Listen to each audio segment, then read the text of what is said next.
Good evening, everyone. Welcome to the Derry Cooperative School Board meeting. Tonight is Tuesday, August 25th. Would everyone please join me in the Pledge of Allegiance? I pledge allegiance to the flag of the United States of America and to the republic for which it stands, one nation, under God, indivisible, with liberty and justice for all.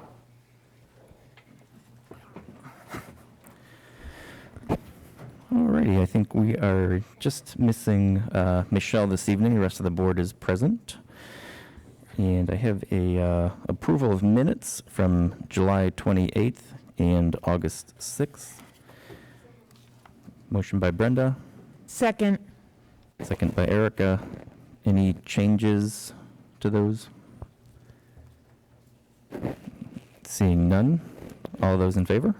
Aye. Opposed? Abstentions? Motion passes. Okay. Revisions to the roadmap. Okay, good evening. Everybody hear me? First of all, thank you to our audience here tonight, and thank you to our audience at home.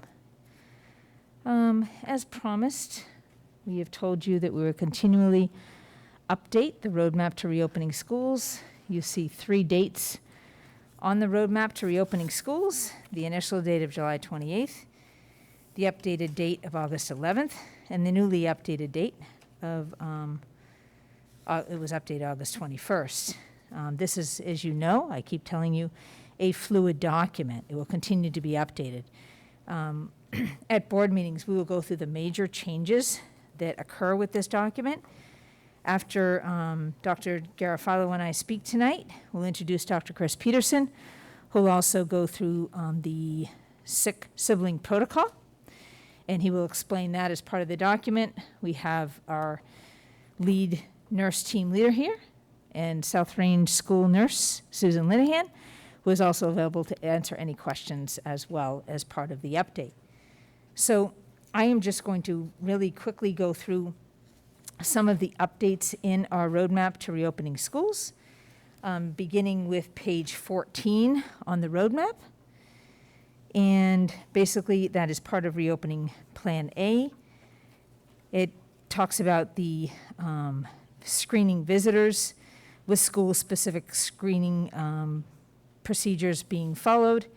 And that's a visitor protocol, and the visitors, any visitor who comes into the school will go through the same screening protocol as that of staff. So that's the update to that. As far as school environment, under that section of reopening Plan A, students will eat lunch in classrooms, outdoors, the cafeteria, dining hall, or gymnasium while maintaining a minimal social distancing of 6 feet and in assigned seats. That's new language. I wanted to point that out as a result of our discussion at the last board meeting, Dr. Chan's advice, the state epidemiologist, and in alignment with our new requirement of 6 feet or more in that minimal social distancing. I wanted to make sure that we updated that part of our school environment for lunches. So we originally had that students would eat mainly in classrooms. Now we've expanded that, and I want to just take note that our administrative teams at the school level have done an outstanding job in planning lunches along with our school service, and our food service staff they've just done an amazing job. So thank you to all of you from food service and from our admin teams. The next part of that, under school environment, staff will be required to complete a sign-in, sign-out procedure for each classroom they enter. Specific procedures will be developed and implemented at the school level.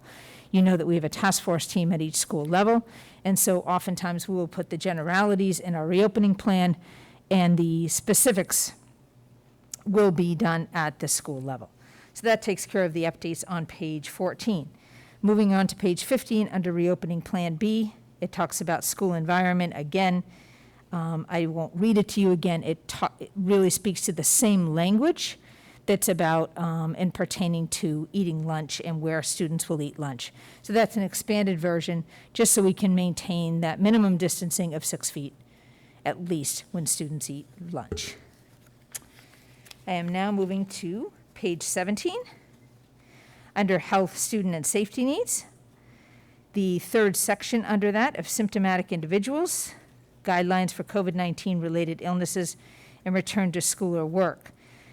That was sent out this week and really covers protocols for staff. And this document was added. This document can be found on our website. I won't go through it unless it's necessary to go through. The board has a copy. This document is found on our website, and I know that Sue Linehan and/or Chris will be glad to answer any questions about this document, but I wanted to point out that this has been updated. This document will likely continue to be updated, but it has been provided, and I just wanted to make sure that our audience knew that, as well as anyone in the audience or anyone at home. Moving to page 26, scheduling for reopening Plan A, extreme heat. There were been some questions about, well, what does extreme heat mean? And the original plan called for our school district to use discretion to call an all-remote learning day and see Appendix H. Dr. Powers and I, as you know, are in continuous communication about inclement weather days. This would be an extreme heat day. Dr. Powers and I have spoken, and we would typically call an extreme heat day on the same day. The extreme heat day is identified in Appendix H. It's very colorful in nature, beginning with green at the lower level, which is a cautionary level, moves to yellow, the 90 degree to 103 degree Fahrenheit, which is moderate and extreme condition, where we would implement precautions and heighten awareness. We would possibly shift to an all-remote learning day on that day. And then 103 to 124 degree Fahrenheit would be high danger, and we would definitely shift to remote learning and anything beyond that, obviously. So in the precursor to the heat index, which is located in this appendix, it says the determination of our school district shifting to remote learning day for all students will be determined in part, and I say in part, by the heat index for Derry, New Hampshire, according to the National Weather Service. Dr. Powers and I would discuss that. Our administrators and I would discuss that as well, our leadership team, and it depends on how many days in a row we would have that heat index to. And we also take into consideration different buildings, second floor, first floor, and so forth. So I want to point that out, that our heat index is now in the plan, and obviously we would discuss that with our medical practitioners as well, including Dr. Peterson, Dr. Haiduk, and Sue Linehan. So that is inclusive in the plan now in the appendix. I move to page 29, and I move to Dr. Garofalo at this point. So curriculum instruction, learning, and assessment. We added the ARLP, the Alternative Remote Learning Plan, just into this sort of heading document. And I'm going to take a moment and I'm going to go over the changes and additions and edits we made to the 2020-2021 Alternative Remote Learning Plan. In the overview, as we've been searching for teachers, we added to the Alternative Remote Learning Plan is a remote learning environment available to Derry students K through 8 taught by Derry Cooperative School District certified teachers. The addition is certified teacher substitutes, and when necessary due to limited staffing, uncertified substitutes on a short-term basis. We were able to remove in the third bullet, says classroom groupings based on grade level. That was our number one priority. We were able to remove the multi-age groups may be possible depending on enrollments because we were able to keep all students in their current grade level with just students in the same grade level. And we added a bullet, homeschool students are invited to remain as registered students of the Derry Cooperative School District and have access to some of the remote offerings as long as they are enrolled in at least one VLAX course. On page 2, second bullet, Dr. Dancy sent out information about students using their own device. So we added to that bullet, students are allowed to utilize their own computing device, or they will be provided a computing device as part of the district's one-to-one plan. In the teacher section, there was a first heading that indicated certified teachers from the Derry Cooperative School District will be assigned to the ARLP, which has happened, but because of the caveat mentioned earlier, we removed that. We added provide teachers will, and there's a number of things that stayed the same. We added to that provide assignments and resources via Google Classroom. Provide live block sessions via Zoom, resulting in at least 3.5 hours a day. Live Zoom sessions will include instruction, small group work, and one-to-one support. We removed the bullet that said schedule daily office hours to provide additional student support because we put it in the new bullet. And we added provide engaging activities to create and build a culture of connectivity and togetherness as a class and team. Examples: morning meeting, choose love, advisory, lunch clubs, other special events. And another bullet, inform students of any available online and recorded school-based events, activities at their home school to foster engagement and maintain connections.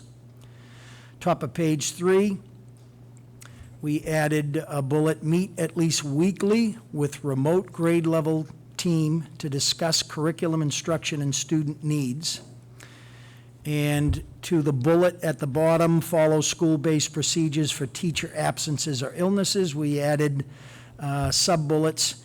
Teacher submits absences through ASOP, indicating no sub required. Teacher provides students with assignments in Google Classroom. Teacher communicates with students and families, indicating that live sessions will be rescheduled, as well as provides a contact for student support and questions. In the curriculum specifications, first bullet read elementary curriculum will focus on literacy and mathematics. We added to emphasize that while science and social studies will be incorporated into literacy and other activities. And that is the full update to the alternative remote learning plan. All right, going back to the roadmap on page 32. You will see in the light blue heading, Plan A, B, student quarantines and other extended absences. During Plan A and Plan B, there may be circumstances that require some students to quarantine at home for up to 10 school days. There have been many situations in the past that have caused students to be absent for an extended period of time. In these cases, teachers provided assignments and connected with students and families often. These same practices will also be incorporated should a student need to quarantine. This year, teachers will also be incorporating Google Classroom into their instruction. Therefore, students that are unable to attend face-to-face instruction will still have access to assignments and communication. When necessary, print materials will be provided. Teachers will also connect with students and families through Google Classroom, email, and/or phone calls to answer questions and provide support. Moving to page 44.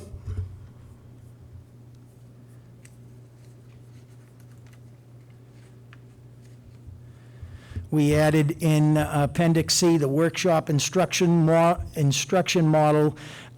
We put in parentheses under Plan A, required for set up and incorporate Google Classroom into regular daily instruction, allowing students and families to become adept at accessing and using for communication and assignments. And a bullet that we added, strongly encouraged, provide recorded focus mini lessons to help students prepare for learning. And under Plan B, the same required about the Google Classroom and the focus mini lessons.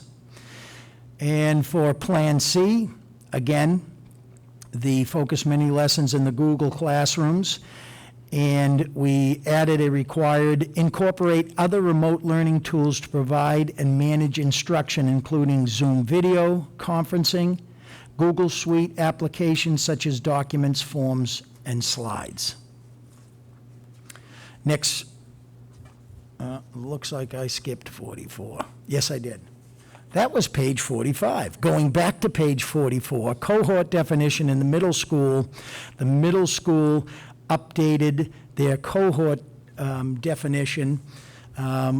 It's Appendix B, definition of cohort groupings. And it starts with the definition for elementary school.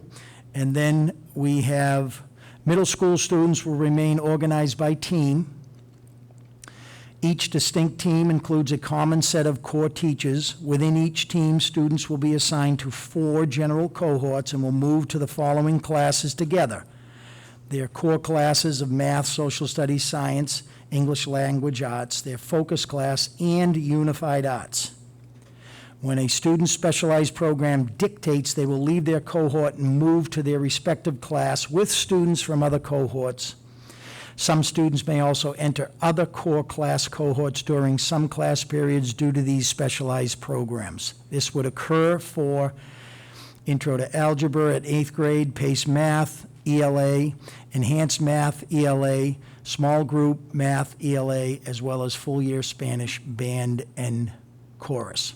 When students must cross between cohort groups, increased safety measures will be implemented to mitigate the risk to students and staff, including but not limited to students wearing masks for the duration of these classes and further social distancing standards set in these physical classrooms. In the end, the intention is to provide all students with the opportunity for physical movement, indicative of their developmental stage, and access to educational program that meets individual needs while balancing the need to mitigate risk to students and staff health. Back to you, Mac. Okay. And I already went over and reviewed the heat index, so that is available for your review. Before Dr. Peterson comes up to the table, I just want to reemphasize that it is a fluid, moving document. We don't just create a document and leave it there. You know, we work hard, we listen, we reevaluate, and we add to what's there, or we take away what's there and we replace what's better for students and staff to enhance safety, and we keep up with the most relevant and recent information. So I think that's important for all parents and families to know, staff to know, and the community to know. And we will maintain our high level of expectations that we have of ourselves in order to keep this document moving and current. So with that being said, Dr. Peterson, thank you for being here again tonight. And Mrs. Linehan, thank you for being here again tonight after both of you have had a very, very long day. We appreciate your help and commitment to our school district. Thank you. I don't know, can everybody hear me, not hear me? Do I need to do something? I need to do something. Tell me, Jess. Oh, no, you can hear me. Okay. Thank you. So I don't really know what kind of format we want to do this. Dave, if you have a picture of the PDF to put up. It's a complicated flow diagram, but I think what it leans towards is really trying to keep folks that are sick trying to keep kids sick out of the school. And so it really relies on parents screening their children and being honest about that. And we're certainly putting videos together, hopefully that'll be out on Friday on the website. In order to encouraging folks to be as honest as they can with their screening procedures. But the sick-sibling policy really does look to try to keep kids out of the school that are sick. And so I'm going to actually skip over that. It purposefully goes through what child should not be at school in order to kind of restate that. So that top box in the middle really is about the index student. So we can read down through that, but if somebody is identified at school with COVID symptoms, whatever those may be, and the district has a list of what COVID symptoms are, but they include fever, chills, cough, shortness of breath or difficulty breathing, fatigue, muscle or body aches, headache, a new loss of taste or smell, sore throat, runny nose or nasal congestion, nausea or vomiting, diarrhea. And so if a child is identified either at home with that or is identified at school with that, their siblings would also then be looked at as far as being excluded from school until that index case is, symptoms can be defined by a non-COVID viral infection. So situation if somebody has a sore throat and they go to their doctor and they have strep and they're on therapy for 24 hours, obviously that kid and their siblings / housemates would be able to come back to school. Or if they have a negative COVID test. And so if they go out and see their doctor and that test is negative for COVID, then that sibling would be able to come back into school. The index case, even if that's obviously if that's not a COVID infection, they still need to be home until they're better. Like this is not only about COVID, but also other infections.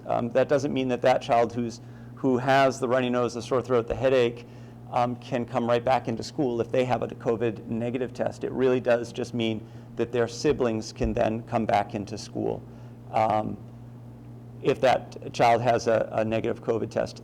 This is actually this flow sheet, this protocol has been updated just this last weekend because the CDC has added in a new kind of caveat that if you were COVID positive in the last 90 days, these rules do not apply to you.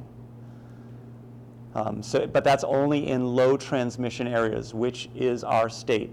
Having said that, 0.4% of our population have had COVID. So I don't think this is going to be a likely scenario. It's not going to come up probably. But in the case that it does, if there is a child, because we've had some children in our community that have had COVID, if they have been COVID positive in the last 90 days, this does not apply to them because in a low transmission situation or area, the CDC does not feel like a reinfection is likely in that first 90 days. That's really the way it works. It's pretty simple. Questions? Thoughts? There is, number one, if there's a specific case that needs to be assessed, we will, of course, the school nurse or I will be talking with the state. However, the state, I did put down what the state is saying kind of at the bottom of that box, that if you're a sibling or a housemate next to somebody that's possibly has COVID, then you need to be home for 14 days.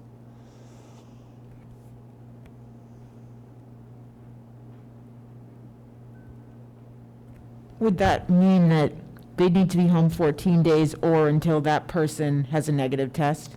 Correct. Okay. So in the situation, we have the sick index kid. If they're COVID positive, that student, the sibling, the housemate, is out of school for 14 days until that last symptom is resolved, unless we can safely isolate the sick index student away from the rest of the family. So, I mean, honestly, it's almost better to be the kid with COVID because you're back to school in 10 days. There's a potential you could be out of school for 24 days or until that last symptom of your sibling / housemate if you cannot isolate. So in that situation, yep, they would be out. But if that's a non-COVID illness or it's a positive, a negative test, then that sibling would return. Yes.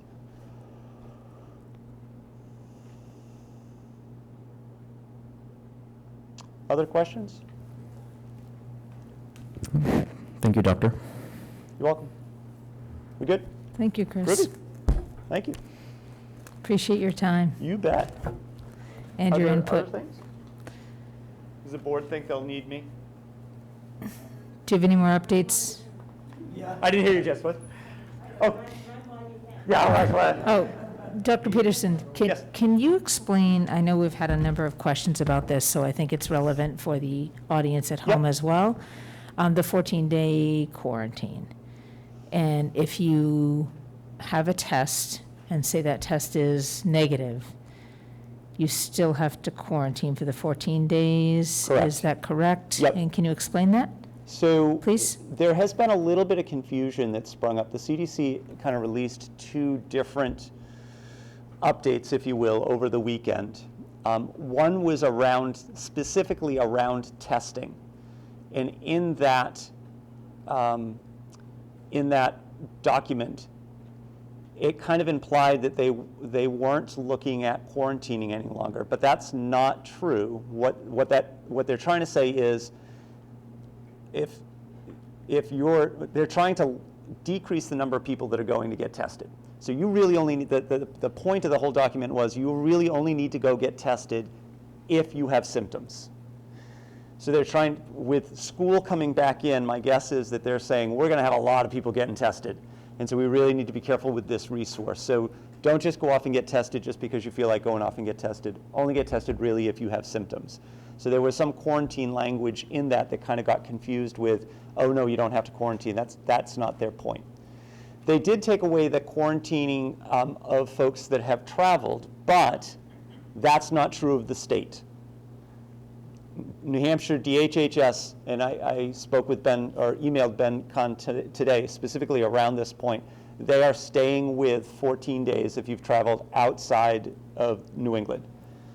So that still applies to Derry and everybody else in New Hampshire. And you can't go around that with you couldn't get a test? Correct, because Okay. the test is not really meaningful. So if I have COVID and you're around me and you're supposed to quarantine, you have this window to actually get symptoms. So we may be ahead or behind that window and get a negative test that isn't truly indicative of what you're going to end up doing from an illness standpoint. I guess what I was trying to understand is, are you saying if someone were to travel outside of New England, they Yep. couldn't come back and get a test to prove they don't have it? 14 days, Okay. regardless. I think that'd help clears and clarifies Yeah, a lot it of maybe was a little misconceptions murky. or just questions that Yep. are out there, so that helps really our community in general. Yep, understood. Other thoughts, other questions outside of that folks have? Great, thank you guys. This is tough work. I appreciate everybody's diligence. Well, we appreciate all your effort. Thank you very much. You betcha. Take Thank- care. Thank you, guys. If the next person comes up, there is this little spider on the desk, if anybody's arachnophobic. That would be bad. Okay. Ms. Lenihan, do you have anything to add at this point in terms of the health protocols? No, maybe I'll make a comment. Sure. Do you want to, we haven't Just- wiped down the desk, just so you know. Just, not that. So we listen to and meet with Dr. Cheyenne or Dr. Khan, I'm not 100% sure how to say the name, on every Friday. And, you know, everybody, we all talk about CDC and we all talk about the New Hampshire Department of Health and Human Services and the Public Health Department. And I just like to point out, like he said last week, that the CDC provides these guidelines for us. And they, you know, provide them to states for us to kind of chew around and decide what fits for our state. These are going out nationally. And New Hampshire, because our numbers are so low and we want them to stay that way.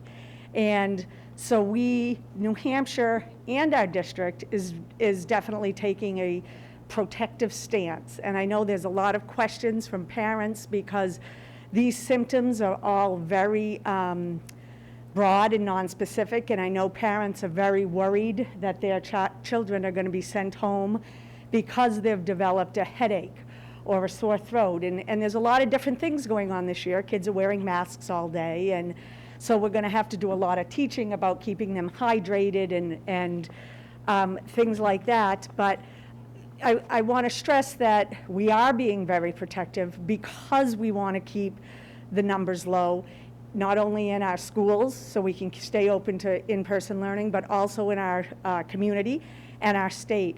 But in saying that, we are very lucky in Derry that we have a school nurse in every school, and we're talking about new and unexplained symptoms. So if your child has, I want the community to know, kind of a long history of allergies or fall allergies that may not be documented for us anywhere or medically documented on a physical or something like that, I encourage families to have that document. Because if we see that, they provide us this new paperwork, and then we can say, oh, look, he's got a long history of this, and he just started his medication for this. So what we're looking at is new and unexplained, and there is a lot of weight on our shoulders because we want to make sure that we're not missing something, number one. And I also want to verify if a child gets sent home, as Dr. Peterson said, they can't come back. If we send them home with a COVID-like symptom, they'll get instructions on this written and email that they either need to see a doctor and either be diagnosed with something else, a treatable something else, or get a COVID test. And if that COVID test is negative, then they can come back.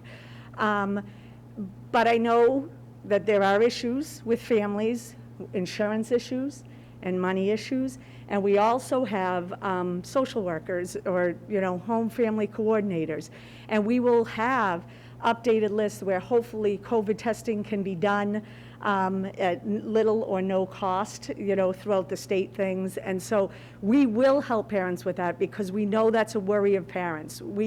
It's a worry for them that they're going to be out of school for 10 days because they have a congested runny nose. But I want them to know that we do have to be conservative in that stance, but we will help them get the care they need if that's what it's called for. So I thank you. Thank you, Sue.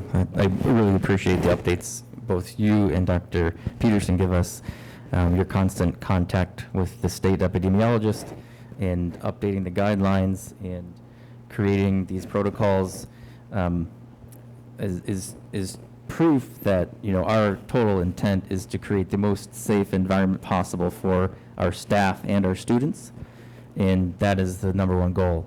And then after that, we dive into curriculum and everything else. So I really appreciate all your work.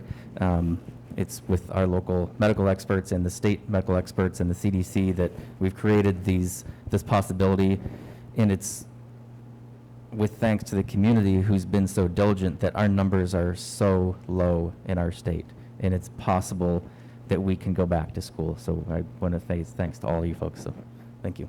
Yep, and Chuck Hemian working right along with us, sending us those numbers. Chuck's developed that great spreadsheet with us. He's our emergency medical services director, and working alongside. You really are the advisory committee for our leadership team, and it really, really helps us and for our board.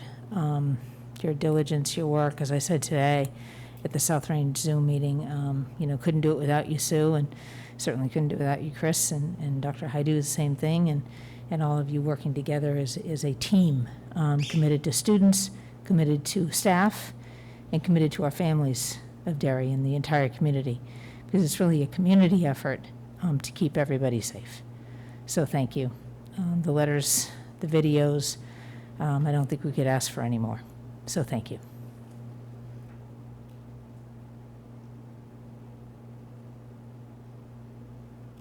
All right, thank you for the update.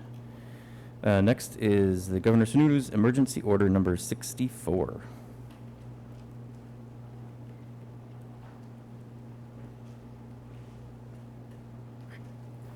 Okay. Just quickly explaining the new emergency order and getting to the part where I really need the board's collaboration and conversation on this. The governor has, I'll go through the provisions pretty quickly.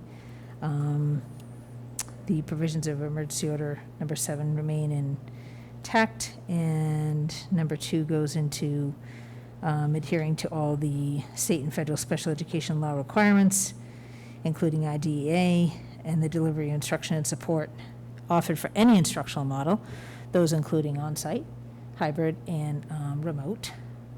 And number 3, and we talk about pursuant to ED 306.22 and 405.03. One of those is distance learning. Distance education is called, and the other is educational programming. Schools retain the flexibility to provide traditional in-person instruction, distance learning, or hybrid instruction that encompass both in-person and distance learning in order to respond to COVID-19 threats. It's number 3, and then we really get to where your conversation is asked for in a vote. Number 4, which addresses RSA 18939B5 and ED Rule 504.4. And really 18939B5 speaks of no person shall be offered more than one certificate of eligibility under this section. And so 1 through 4 in 18939B, which speaks to 1-year certificate of eligibility, 1 through 4 remain intact. Number 5 does not. So in essence, a person can be offered more than 1 year of a certificate of eligibility under this emergency rule. I actually spoke with the commissioner on this just to make sure.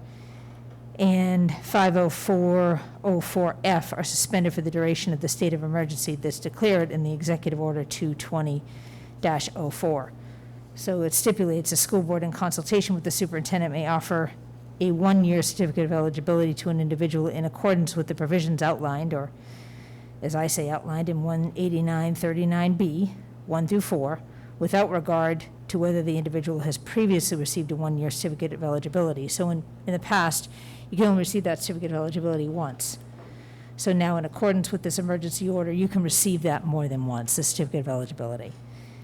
Any 1-year certificate of eligibility issued by the New Hampshire Department of Ed pursuant to this paragraph 4 shall be effective for 1 calendar year from the date of issuance. So 50404F has been waived, and the Bureau of Credentialing shall issue a permission to employ, and that's what we call it, permission to employ, if an emergency situation arises as determined by the local school district level.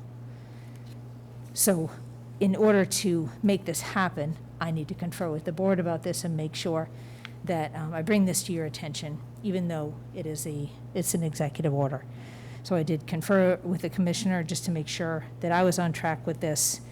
That being said, if we hire a long-term sub under this, we're okay, yet any long-term sub that we hire under this certificate of eligibility, I still want to request a permission to employ. I believe, and I know that we as a district believe that's the right thing to do, even though it's not for a 1-year contract. In some cases, we can't foresee the future.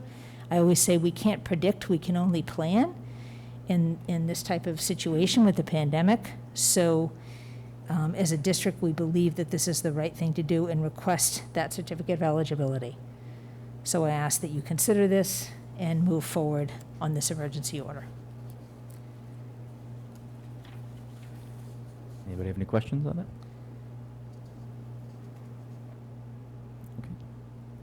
Okay. Marion, do you want a vote on this, or is this you're conferring with us, so we're... So Derek, sorry, Go ahead. if it's an executive order and a law, why do we need to vote on it? That was my question, yeah, I'm not sure. Because that's being granted to you in the law and in the executive order. We just need to make sure that it's noted in the minutes that I've conferred with you publicly on this. Yep. At least we need to make sure that it's noted in the public minutes and that it's come to the public's knowledge. Yeah, I don't think we need to vote on it if it's already law and Yeah, I just want it the noted, governor's saying it. because it's in the executive order, it says I have to do it, and I want to make sure I follow the law. Appreciate that. Thank you for letting us know. You're welcome. I never intentionally break the law. Don't sleep enough anyway. I don't want to do that. Tough of it. All right, we have a second reading on policy IHBB, the enrichment programming. Short and sweet, the school board recognizes the need for enrichment programs designed to meet the needs of all learners and encourages students to pursue and demonstrate advanced coursework. It's a quick second reading, probably the quickest policy second reading we've ever had. So, have a motion, please. Second. Motion by Brenda, second by Jessica. Any discussion? Seeing none, all in favor? Aye. Opposed? Abstentions? Seeing none, motion passes. I'm not sure why you get the quickest policies. Like, Personnel. okay. I was really pleased to go to 3 schools today and officially welcome a lot of personnel, and equally as pleased to welcome officially a lot of the personnel I already welcomed today, and more to come this week to our district. So I begin with Anna Casey, Gilbert H. Hood Special Education Teacher in Isle. Noah Fandel, South Range School Special Education Teacher. Jennifer Gainey, West Sunnybrook Middle School 1-year Social Studies Teacher. Olivia Howe, District Speech and Language Pathologist. Olivia Latandra, East Derry Memorial Elementary School Art Teacher. Dana Magnuson, East Derry Memorial Elementary School 4th grade teacher. Jennifer Massey, Derry Village School Kindergarten teacher. Kathleen Munley, East Derry Memorial Elementary School Special Education teacher. Stephanie Noonan, South Range School 4th grade teacher. Bianca Parsons, Derry Village School Special Education teacher. Dylan Pelletier, West Sunnybrook Middle School guidance counselor. Derry Village School. Haley Peters, 2nd grade teacher. Becca Rankin, South Range School 2nd grade teacher. And I think that's Deidre Smith, Derry Village School Special Education Facilitator. Joshua Susi, District ESOL Teacher. And Elizabeth Stankiewicz, District School Psychologist. I move to approve. Second. Any discussion? Seeing none, all in favor? Aye. Opposed? Abstentions? Seeing none, welcome aboard. Derek, can I just add thanks ahead. to Marianne and Kathy and whoever else has been part of this hiring, of all these people. We appreciate it, and thanks for coming to Derry. And really, thanks to our administrators, the building level, done an absolutely superb job. In addition to our leadership team at the district office, Lisa Long, Sarah Taylor, Austin, Chris, Jane, just everyone has just done a super job of coming together. Kathy, Marilyn Tagliatella, Jane Samard, the whole team has really been working nonstop, and I think we've secured some really great candidates, and they're very, very excited about seeing our students, and what more can you ask?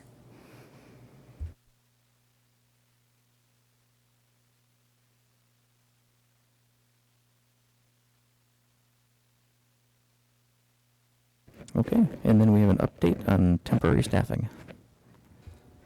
Hi. So on August 21st, we welcome back our staff, and some of our staffing is remote this year. We needed to select our staffing in the elementary and middle school through a process of staff who were coming back but needed accommodations because they couldn't be in person working, and so through Americans with Disabilities, those were our first staff to select for remote. We then looked at staff who were eligible under the Family First Coronavirus Act because of childcare, where their child's school may be closed or the daycare's closed. So they would have issues there with their children. So we selected those staff as well. We've also enlisted our reading assistants. They're certified staff members. They're certified in elementary, and they were transferred into our remote teaching staff. And we also have hired long-term substitutes. which will be teaching some of us are in person and are out. They will pay their per diem rate of the Bachelor Step 1. If the district moves to a remote status, those long-term sub-assignments and students transition back to their original teacher assignment, and our reading assistants and other assistants that were moved from our one role to another, will go back to their original role. We are still looking for an elementary special ed remote teacher and a full-time nurse to work with our school nurses to assist with the nurses' daily needs. In the middle school, our remote teachers teach remote students from both middle schools in the content areas. So we have a 6th, 7th, and 8th grade remote teams. And remote staff from our own certified staff as well as other staff, again, fill those positions and that hold a certification, or as you just learned under RSA 18939B, they would be eligible to get an eligibility to teach.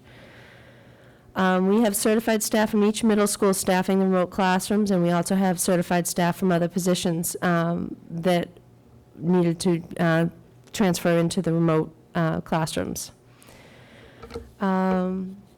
We still, in the middle school, we still need a special education teacher and a social studies teacher. We're also staffing the building with building-based substitutes. We reached out to our substitute pool to secure a substitute to be in the buildings 4 days a week. And they will float within the building for substitute needs.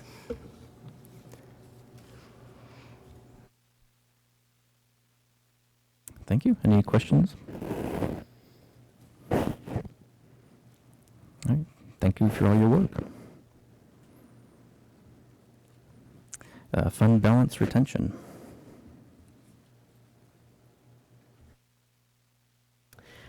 Okay, I just wanted to bring forward to you a quick presentation on options for retaining any funds that would be considered assigned funds, similar to what we've had in the past. So if we go to our first slide, I'm just going to give you a quick idea of what unassigned or assigned funds are. At the end of every school district, at the end of every school year, we typically have what we refer to as unassigned fund balances, meaning that you either received more revenue than you anticipated or you underspent your budget and you end up with a surplus of funds. Each year, we would typically give all of those funds back to go towards offsetting our tax rate, similar to the form of a revenue source. In the last couple of years, they changed the RSA so that school districts, just like municipalities, can retain funds from their year-end fund balances and up to 2.5% of the district's total net assessment. In 2017-18, the district voted to retain $430,000. In school year 18-19, we used the year-end funds, we retained another $100,000.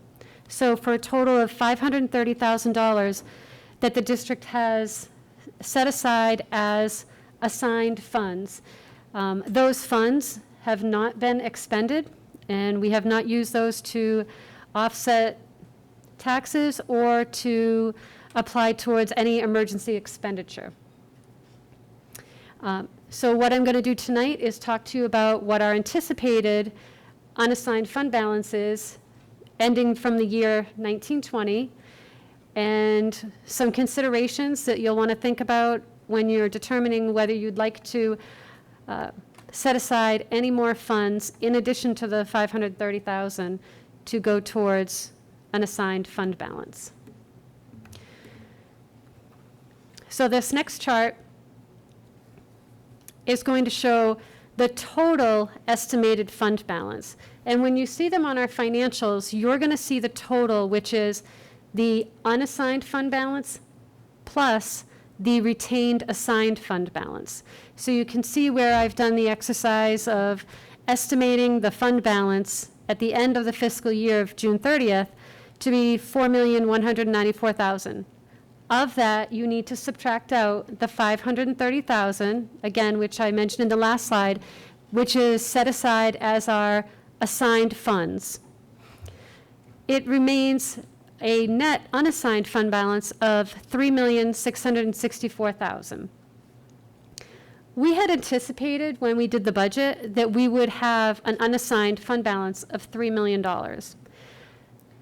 So if we subtract out what we had anticipated from what we are now projecting, there would be a net surplus of unassigned funds of approximately $664,000. Now, we're still in our audit. We had originally scheduled it for August 10th, but with everything going on, we pushed it off a week, so we started it last Monday, and we're still going through our audit. So this is not an auditor's confirmed number, but based on numbers that I received today from the auditors, I think we are not that far off. I think we're within the range of $5,000, somewhere in that ballpark. So these retention options are just showing you if we had done nothing and had no additional revenue, the projected tax impact would have been 54 cents. If you retained no new funds and you gave that 600,000, returned it like a revenue, and use it to offset taxes when we're doing tax rate setting in October, the estimated tax impact is 34 cents. If you choose to retain half of that anticipated funds of the 664,000, the anticipated tax impact is 44 cents. And again, if you retained 100% of it, then you go back to the same anticipated original amount of 54 cents. Now, every 100,000 that we look at, whether we're adding an expenditure or we're adding a revenue, on the tax rate, it's approximately 3 cents for every $100,000 of changes that you're going to make. Okay? So some things that we want to consider when we're looking at, do we want to retain any additional funds to set aside? As many of you know, we did have an anticipated, it passed, House Bill 1558, which is providing the district additional kindergarten adequacy funds, which when I did an estimation of, I don't know, several weeks ago at the number of full-time kindergarten students that we had, we would be looking at an increase of approximately $524,000 in addition to the adequacy that we would normally be receiving. When we receive those funds, that would be an approximate tax reduction of 15 cents. That dollar amount is not included in the charts that I've provided you prior to because these are in addition to, so I wanted to keep them separate for you. But what are the other things that you want to consider when we're looking at the fiscal year of 2021? With the reentry plan, and we have to think about what are we doing for staffing and the additional costs that comes with that. Now, we can apply for staffing-related costs through our CARES Act, and I'm going to review the CARES Act when I do my update, unless you, Derek, unless you want me to give an explanation on CARES Act now, otherwise I can do it at a later time in my update. I think later is okay. Okay.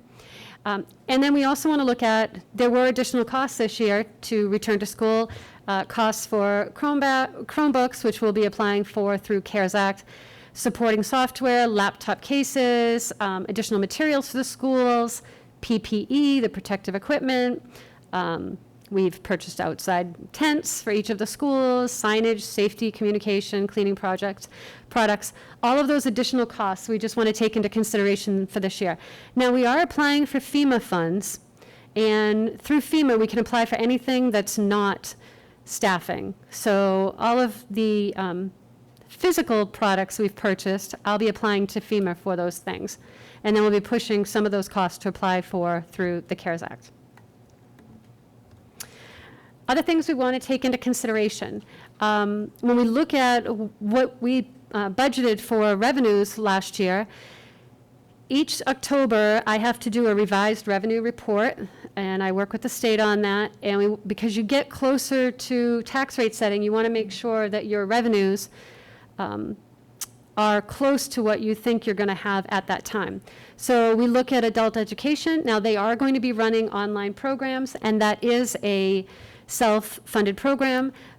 But in the budget, we had $97,000 for revenue coming in. Now, we know it's not going to be that, but Barry Jane Corey, who runs our adult education program, she is going to run online, and so we know we are going to anticipate revenues through that program, just not what we're used to seeing.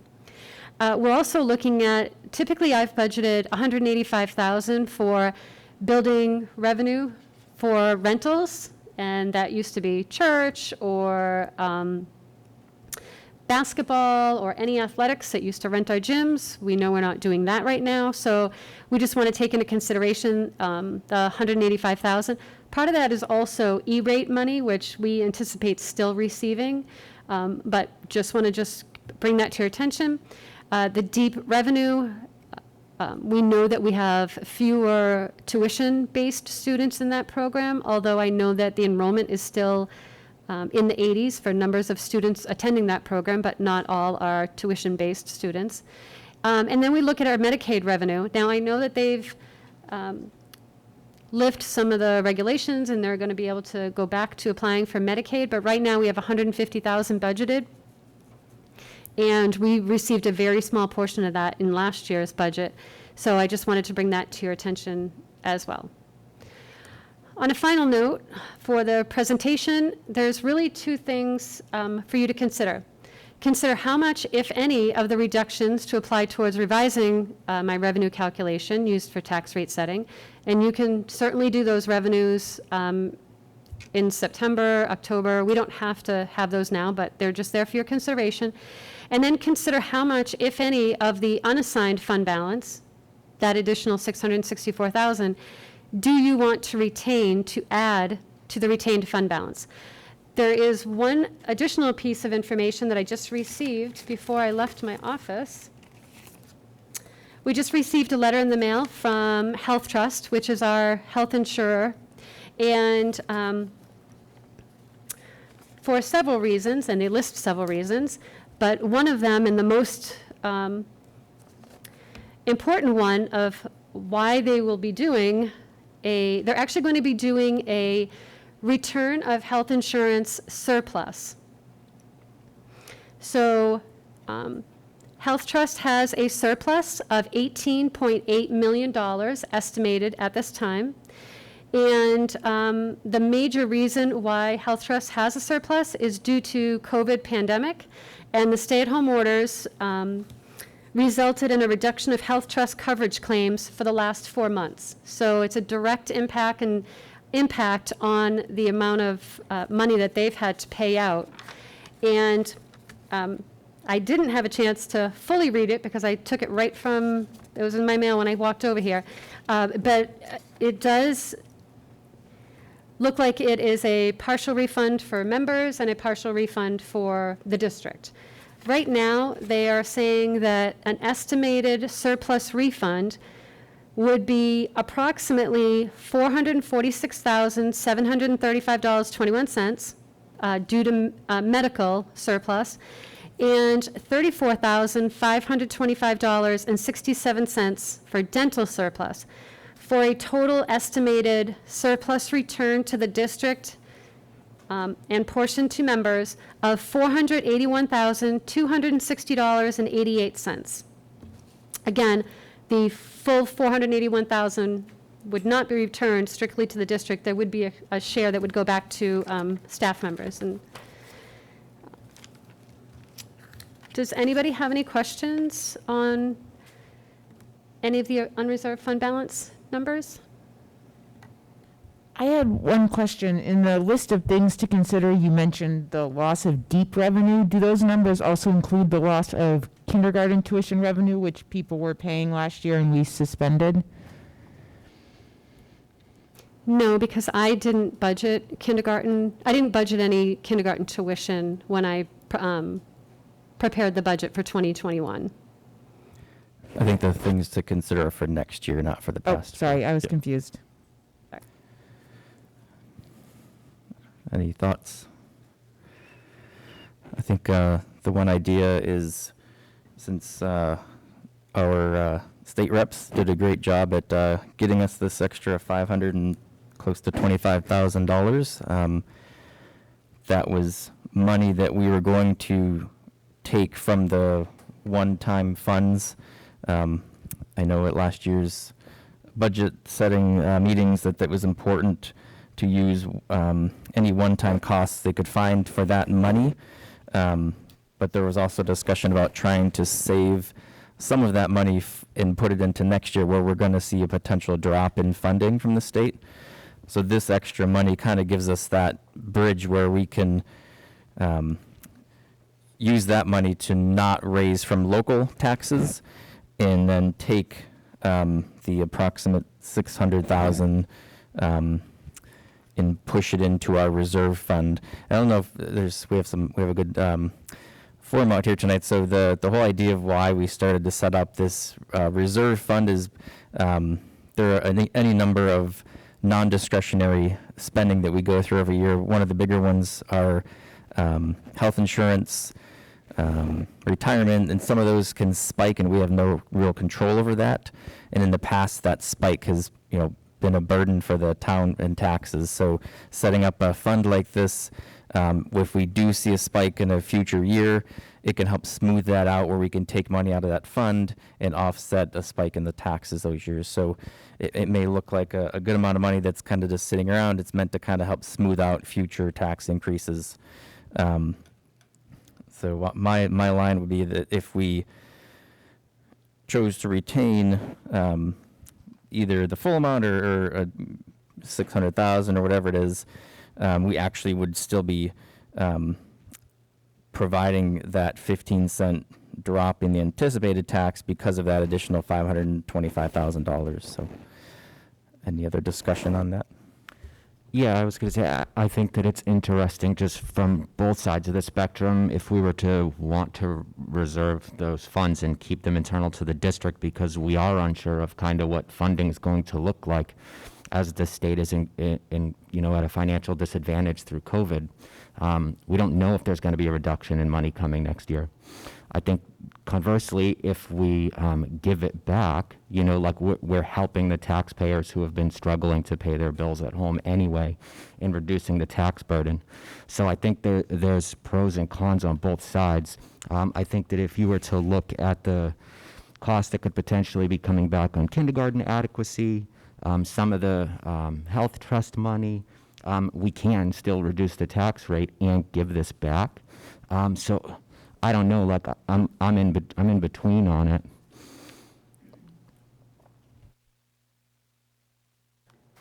Yes, go ahead.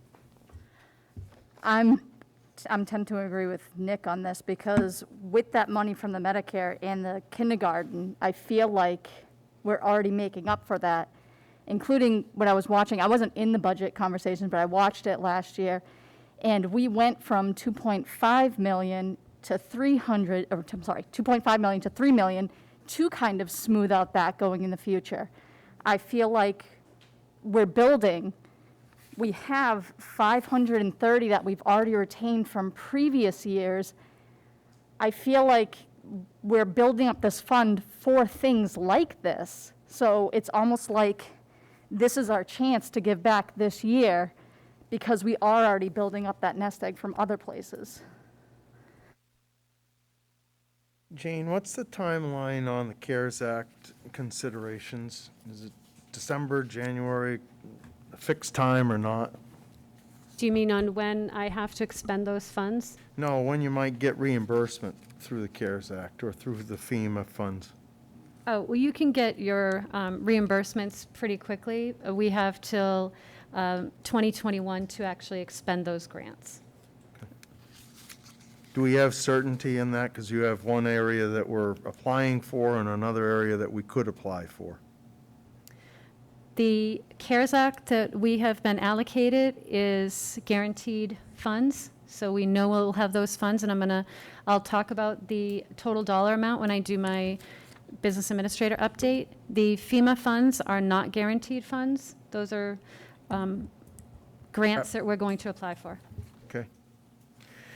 So overall, we were anticipating last year a pretty hefty spike in our taxes and on the tax rate. I think we, in the last budget meeting, pushed the envelope and really pushed to get that one-time money and dump it back into the district. I think our projections at the time were about 61 cents for the tax rate, and already we're significantly down. Well, 54 cents. Overall, I would be happy to leave the prior assigned fund balance where it's at, not touch that. And quick calculations, if I were just to look at an 80-20 reimbursement off of the healthcare rebate, that $664,000, that puts us over $1 million in the plus column. So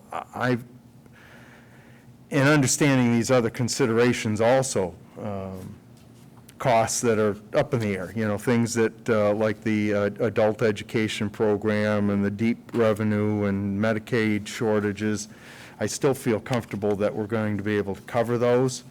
So again, I'm walking in the same step as Nick and Jessica on this and going ahead and giving that 664 back to level out the tax rate.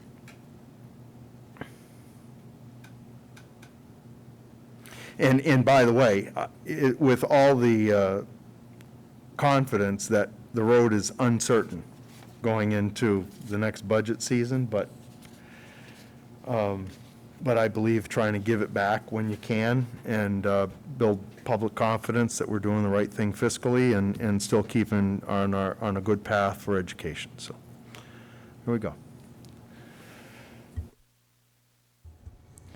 I think it's great news that in a time when we have a lot of very uncertain things happening, that we have some extra money to consider. But looking at the amount of money that we will get additionally from kindergarten funding, it almost balances out what we may potentially be down on revenues. Those two amounts are almost equal in terms of loss and gain. So I would probably vote for a middle path where maybe we retain 50% and give 50% back as a show on one hand of good faith that we want to help people because we understand they're having trouble, but on the other hand, that as a district, things may come up and we may need some of that money.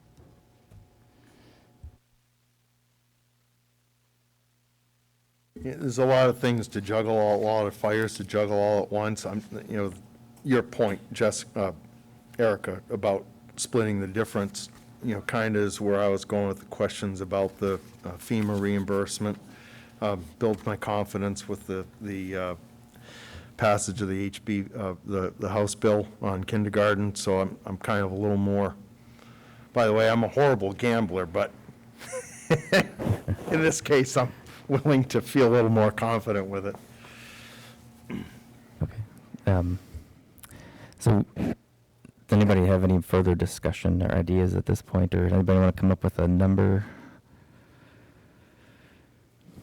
Are we comfortable? And the halfway idea is interesting. Again, the idea is we want to have some funds out there to offset either any dramatic increase in expenditures or drop in revenue. Drop in revenue seems to be the path we're on with the state, and that's setting aside the COVID related. If the economy closes down again, the state won't have any coffers. They're going to run out of money. Before that, we knew there would be decreasing funds potentially. They're working on new formulas, but we don't know when that's ever going to end, when they're going to come up with a formula. They've been working on formulas for like 15 years and 2 lawsuits and everything else. I'm comfortable with a middle of the road, but like Erica said, that 524 is almost offset exactly with the things to consider, page 6, which is about 500,000 right there. The health trust is nice, but it is a split.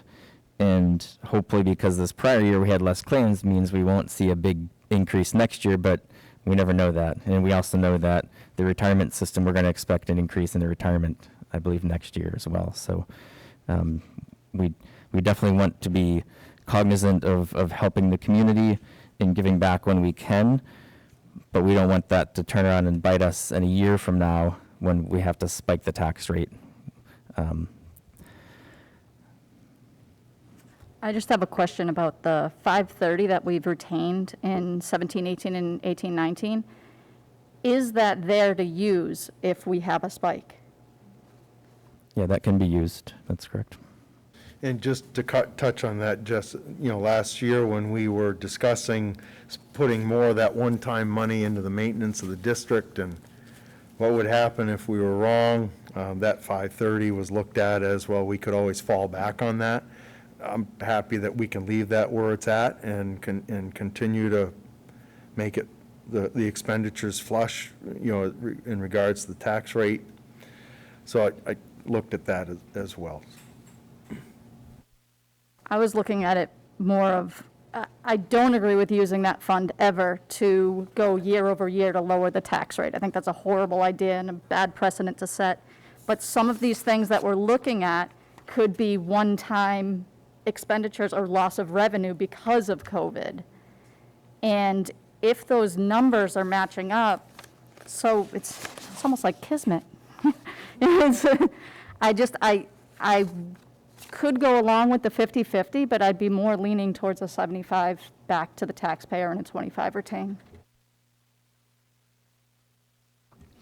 I think if you were to look at the, in the retention options that Jane had put forth, the total projected retaining at 50%, if we were to do that, not including anything else, it moves the tax rate, which was what we expected, at a 54-cent increase to 44, right? If then we have that additional 5 to 7, depending on kind of what comes back, that could drop at another 15 to 17 cents, bringing us to a sub 30 ad instead of 54. I can be talked into that 50%. I think that makes sense. There's money there to do it. Like I said, I'm not really sure about the money that's going to be coming back, next year, and we have to be very aware of that. I think that we as a town are going to struggle real hard with a loss of income. So, if 50-50 is the agreement of the board, I can be on that. Would I feel comfortable 75-25? Yeah, but 50%, I think that I would be happy with. I could compromise the 75-25, that'd put us at about 49 cents. And I'd also move that we move the balance, that 664, that 25% into that, and add it to that 530. So I'm still going to stick it, I would prefer the 50-50.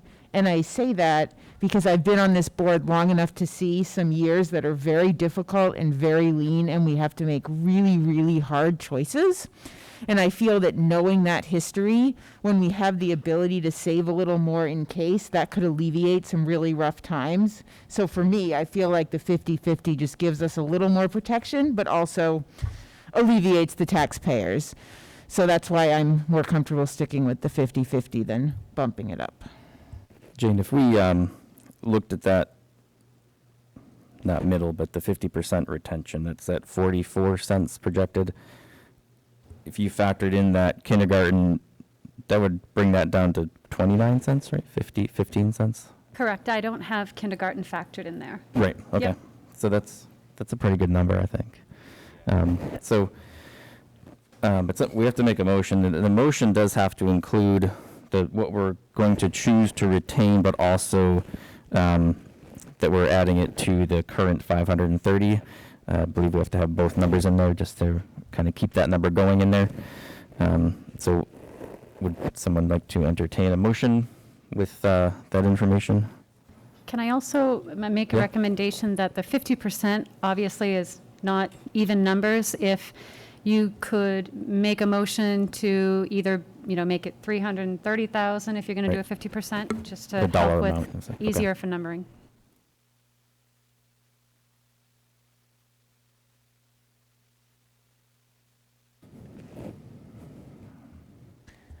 I make a motion that we choose to retain $332,000 and add it to our fund balance. Is that correct? The 530,000 balance. Add it to the $530,000 fund balance. I'll second that motion. Further discussion? Yeah, could you repeat the number, please? 332,000. And we just want to make sure that we're clear that it's the assigned fund balance, which would be different. Okay. Yep. Any discussion? And so we want to put 332 forward to reduce taxes and 332 into that, add it to the 530. That's correct.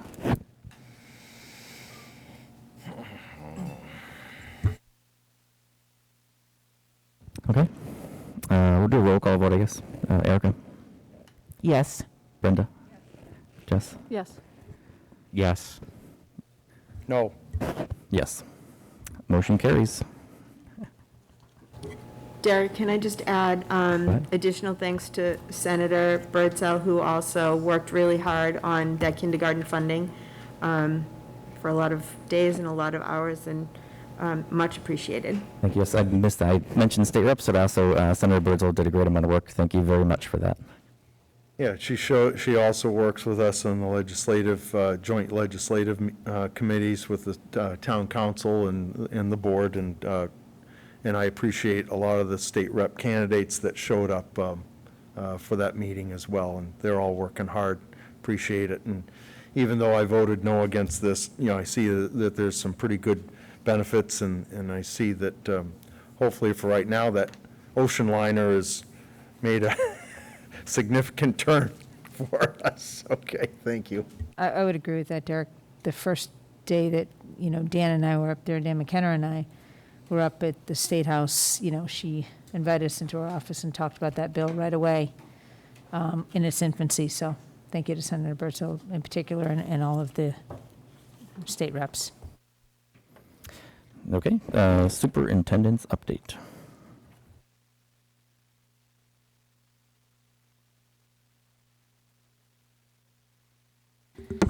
All right, by now you're tired of hearing from me. However, a little bit more. Well, the start of the 220-221 school year is just a few days away. Very excited. The school year will officially begin for all students on Monday, August 31st. Our teachers and staff have been really busy. They've been on site since Friday, August 21st, preparing classrooms and participating in extensive professional development that's been really excellent and diverse. We're all very, very excited to begin the year and are truly looking forward to seeing our students either in person or remotely. Please look for a welcome message from me at the end of this week. The schedule for all students in Deep through grade 8 is very, very different from last year and in past years, as I know that all families recognize at this point. Students from the following grade levels who chose the on-site option will begin face-to-face instruction on Monday, August 31st, while all other grade levels begin remotely on that day. The students in grade levels who begin on August 31st are deep kindergarten, grade 1, grade 2, and grade 6. So to clarify, students in grades 3, 4, 5, 7, and 8 will begin remote learning on August 31st. And to re-clarify, or to further clarify, those are the students who chose the on-site option. On Tuesday, September 8th, students in the following grade levels will begin school on-site, grades 3, 4, and 7. And students in grade 5 and 8 will continue to remote learn until Thursday, September 10th, when they will join all other grade levels on-site. It is really very important to note that students participating in the alternative remote learning plan will begin instruction on Monday, August 31st for all grade levels and continue through trimester 1. The last date to change your child's status for the alternative remote learning plan option for trimester 1 is on September 18th. For any option that's been chosen, we're really, really excited to welcome all students and families. So we'll give more updates on the way, but welcome back. So excited. We all understand, regardless of what option that families have chosen, returning to school is a monumental change this year in light of the global pandemic. Please know that as Derry Cooperative School District educators, we are here to support and encourage your children and are genuinely excited for their return. Although there is apprehension as we approach the opening of school, please know that we have been working continuously to put procedures in place for students and staff to safely return to school. Understandably, the model will not be perfect. Please share your concerns and suggestions with us while being patient as we move through this newly defined opening together, navigating the process in the safest possible way. As we collaborate and demonstrate patience and kindness in the midst of new challenges that will certainly arise, our community culture will strengthen. I would also like to remind everyone that in observance of Labor Day, there will be remote learning there will be no learning and no school from Friday, September 4th through Monday, September 7th. So for either in-person or remote, there'll be no school from Friday, September 4th through Monday, September 7th. So that'll be a 4-day weekend. So for on-site and remote, just make that clear. So already I'm telling you about a 4-day weekend, and we haven't even officially started school. But I want to remind parents and families of that.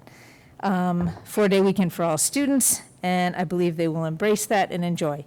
I ran across 2 students today as I was going into one of our schools and asked them if they were excited about school. And they said, not really. Their biggest concern was if it was going to rain today. So, but I was excited to see them, and they were so polite. It just made my day to see them, talk to them, and their sense of looking me in the eye and being so polite was probably one of the best parts of my day. So if those students are listening and their parents are watching, you've done a great job raising your children. I know that I promised to give you an update about the alternative remote learning plan, homeschool, and students choosing on-site or families choosing on-site.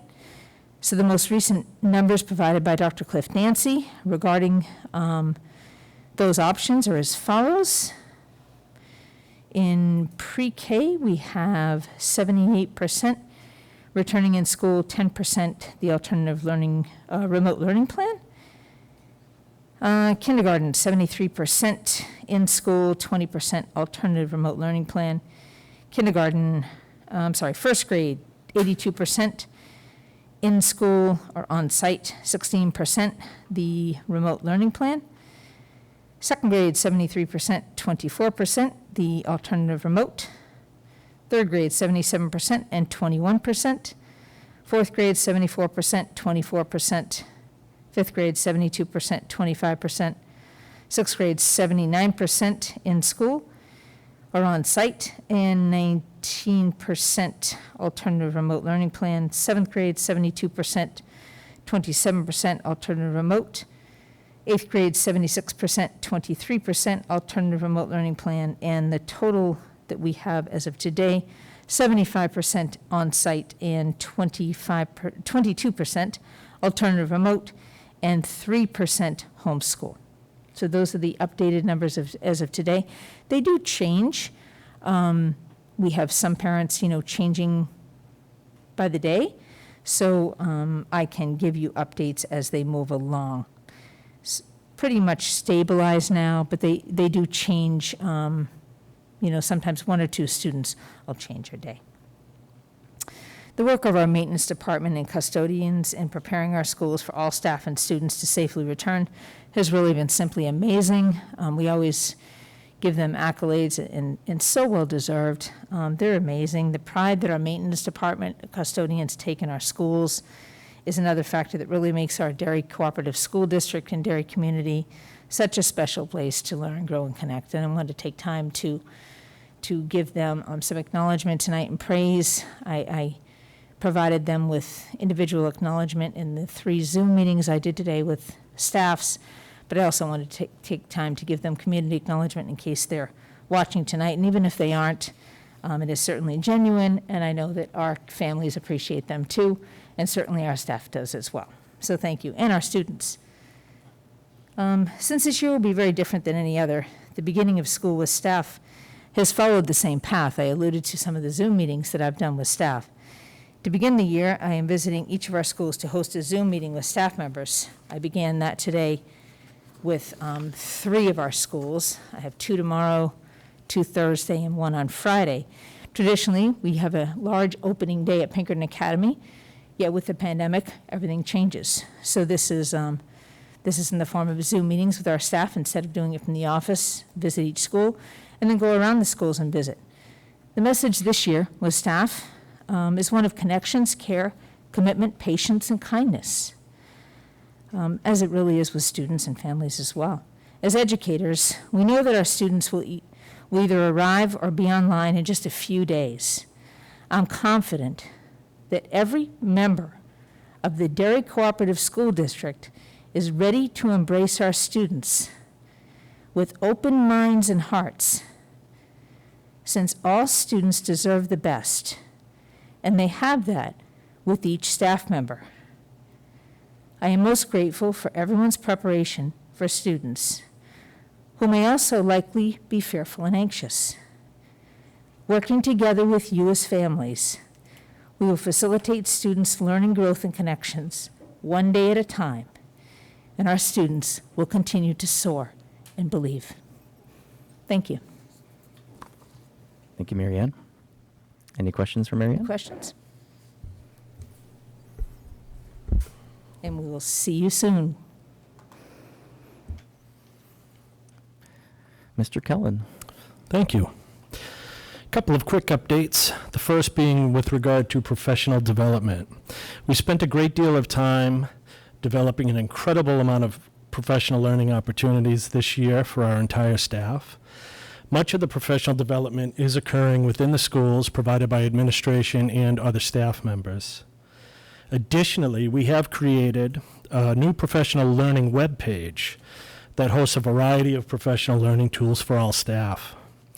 An enormous thank you to Dr. Garofalo, Dr. Dancy, Dr. Taylor, and Lisa Long for the development of the page. It gives us more of a one-stop shopping place to host so many of these learning activities. It includes training for all staff in the areas of curriculum, instruction, wellness, technology, maintenance, legal issues, and policy. Additionally, it will host many other trainings throughout the year and additional professional learning opportunities for all staff. We will continue to add and amend activities as we develop them on that page. So it's really, it's been a lot of work from a lot of folks, and it's looking quite great right now. So we're excited about it. Transportation updates. Some folks might have noticed that today we posted the school bus stops or the school bus routes. They were posted, removed, posted again, removed, posted again, removed, and then posted again. So I do apologize for that. But as we were getting the information, we were noticing that there needed to be some corrections made to the information. It was a little bit confusing, so we cleaned that up. Thank you to Tracy Graham and the folks at First Student for making that happen. It's always left with a few questions for a lot of folks, or a few questions for some folks. And so if you, first of all, currently the school bus stops link is the first link when you get to our SAU 10 homepage. So if you go to that SAU 10 homepage, as you scroll down, the first thing you will see are the school bus stops. You click on that. That will bring you to a page for school bus transportation. All right, Mr. Minkle, thank you.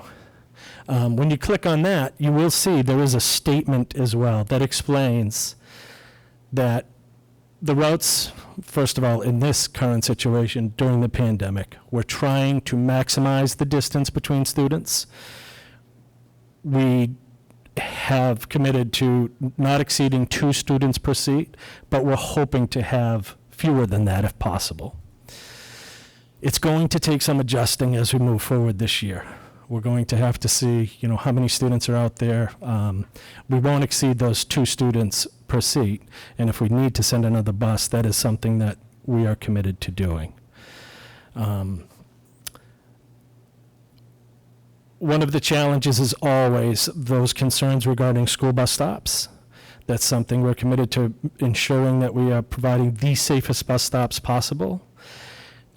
If you look in that statement at the top of the school bus page, the school bus transportation webpage, you can click on that concerns regarding a school bus stop or request link, and that will bring you to a Google form. You fill in the answers to the Google form.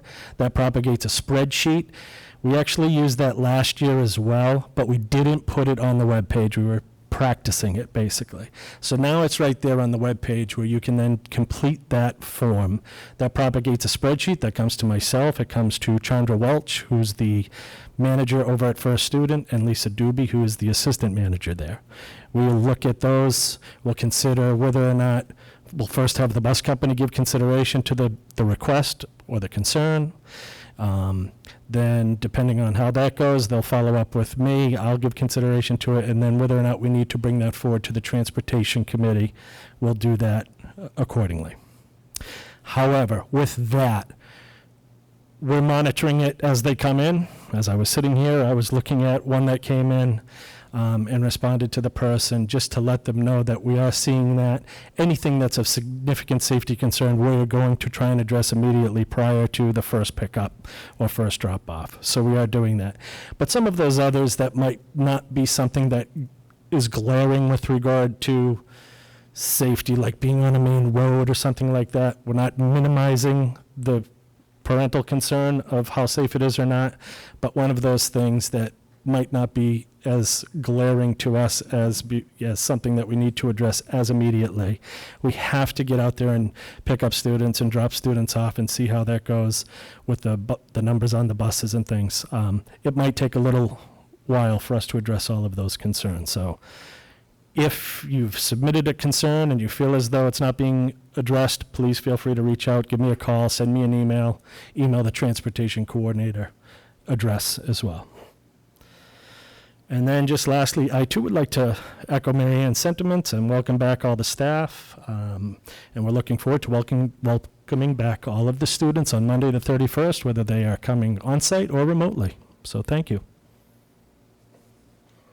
Thank you, Chris. Any questions? Nothing? All right. Thank you very much. Thank you. We have a technology update.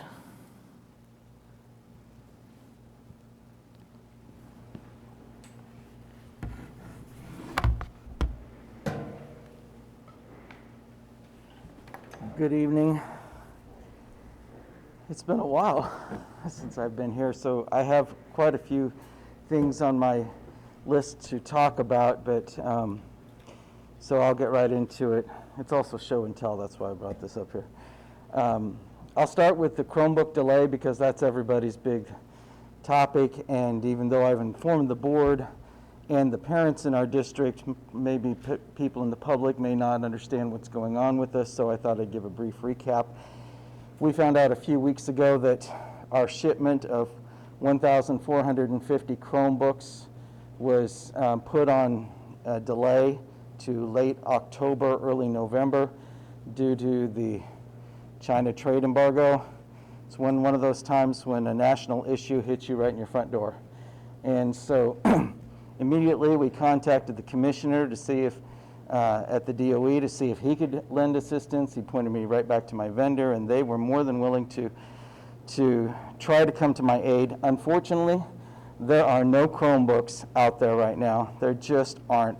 I don't care how much money you have in your budget, there just aren't enough Chromebooks out there right now for us to purchase. So we were able to find a small cache of refurbished Chromebooks, 100 of them that will be coming in a couple of weeks. Help is needed. So with that, we had to step back and punt for a little bit about how we're going to open school. And just about an hour ago, I sent out an email to parents that are in the remote learning plan, and also to 3rd, 4th, 5th, 7th, and 8th grade parents about picking up Chromebooks, or not just Chromebooks, but also MacBook laptops that used to belong to the teachers, and iMac desktops that we will also be issuing. Today, my staff stripped both of the middle schools of all of their iMacs, and we're ready to issue these as well in grades K through 2. So for remote learning. The reason we chose that is because being a stationary thing with the students staying at home for the whole trimester, they didn't need to transport it. The nice thing is it's got a very small foot, so it doesn't take up a lot of space on a table. This is also a device that the students are used to using at school. K through 2 students at school generally use a desktop machine. They very rarely ever touch a laptop machine, so that's why we thought it was more appropriate for them. The 3rd through 8th grade, minus the 6th grade, will be receiving those MacBook Pros that we just received back from the teachers. The 6th grade, who are doing remote learning, will receive their Chromebook that they were issued last year. That is the only remote learning grade level that will receive a Chromebook. Now, all of that is predicated on that we've opened up a bring your own device or use your own device program for both remote learning and for face-to-face instruction. For those parents who are listening and was a little confused by my email, I sent a clarification. If you've chosen to provide your own device, you do not need to come to the school this weekend to pick up a device. You are free to use your own device. You do not need one of ours. The whole idea is that we're trying to reduce the amount of devices that we have to give out. And I will say this, I was very pleased with the parents in Derry. 468 of them have signed up so far to use their own device. That represents about 15% of our school population, and that will make a huge difference on how many devices, how many fewer of these kind of devices that we have to issue. We'll be able to trade those out pretty quickly. So that's kind of the Chromebook issue. The device checkout will begin on Thursday. All remote learning plan students should come on Thursday between 11 a.m. and 6 p.m. to pick up one of those devices. The 3rd, 4th, 5th, 7th, and 8th grade will come on Friday from 11 a.m. to 6 p.m. or on Saturday morning from 9 a.m. to 1 p.m. to pick up a device. All of these devices will be at Gilbert H. Hood. You drive around the building to door 5, which is right outside the library. There's a nice little garden. What do we call that? The habitat, okay? That's, you'll come in through that, or you'll just drive up to there, and that's where we will be, and you'll see some administrators, some familiar faces, helping to give these devices out. Other things that before I go on, does anybody have any questions about the Chromebooks or any of the student distribution or anything like that?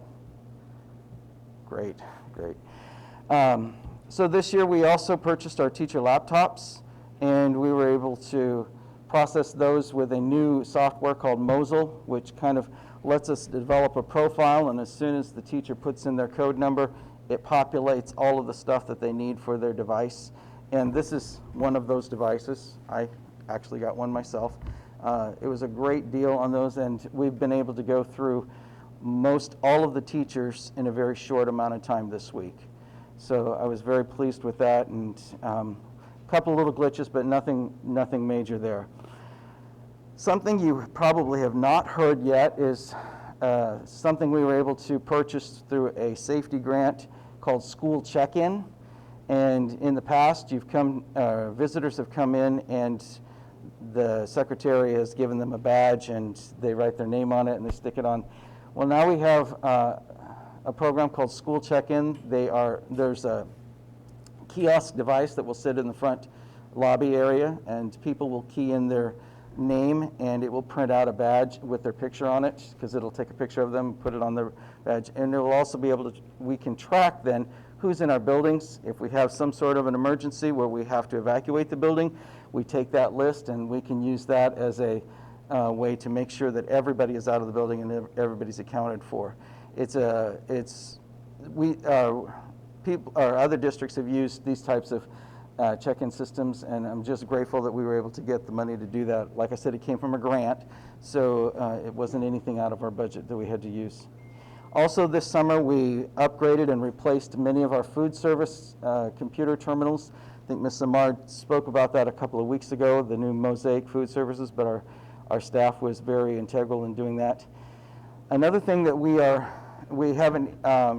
just dipping our toe in is the state's learner management system called Canvas. I attended the webinar a few weeks ago and signed our district up in the first wave of implementation.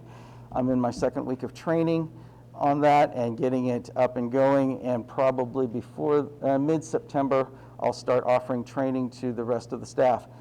A couple of nice things about this learner management system is that it also includes a free Zoom account. Even though we've purchased a Zoom license, this will give us additional licenses if we need them.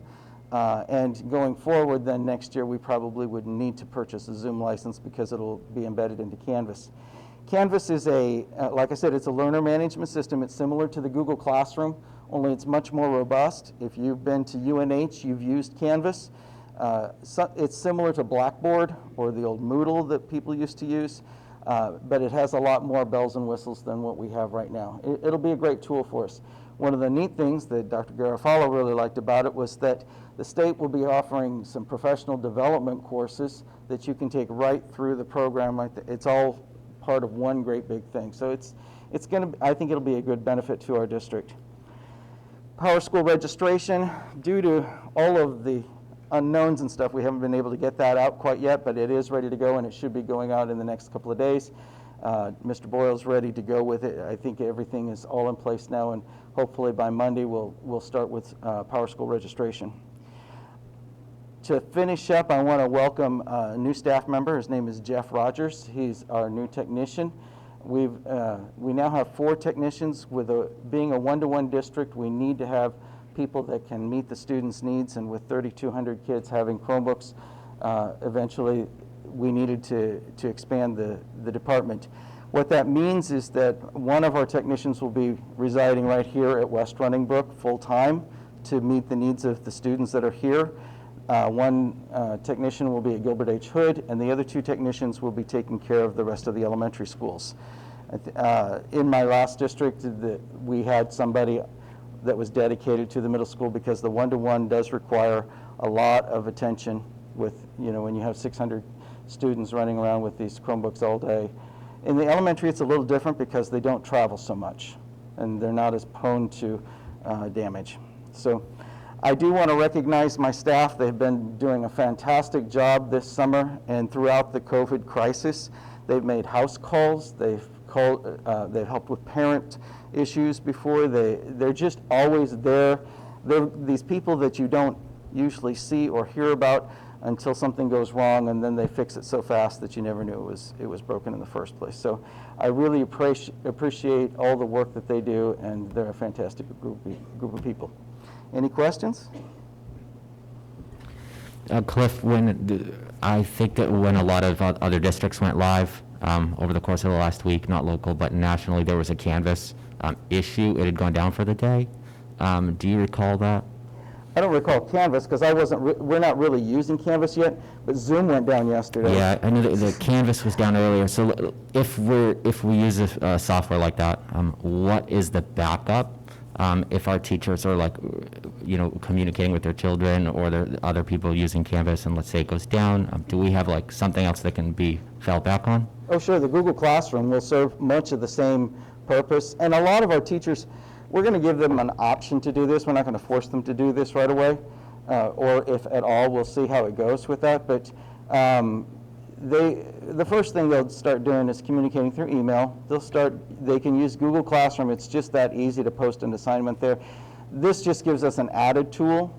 We're not going to put all our eggs in that one basket. So, like yesterday with Zoom, it went down nationwide, and some of our people switched and used Google Meet instead. So it's nice to have a couple of different options.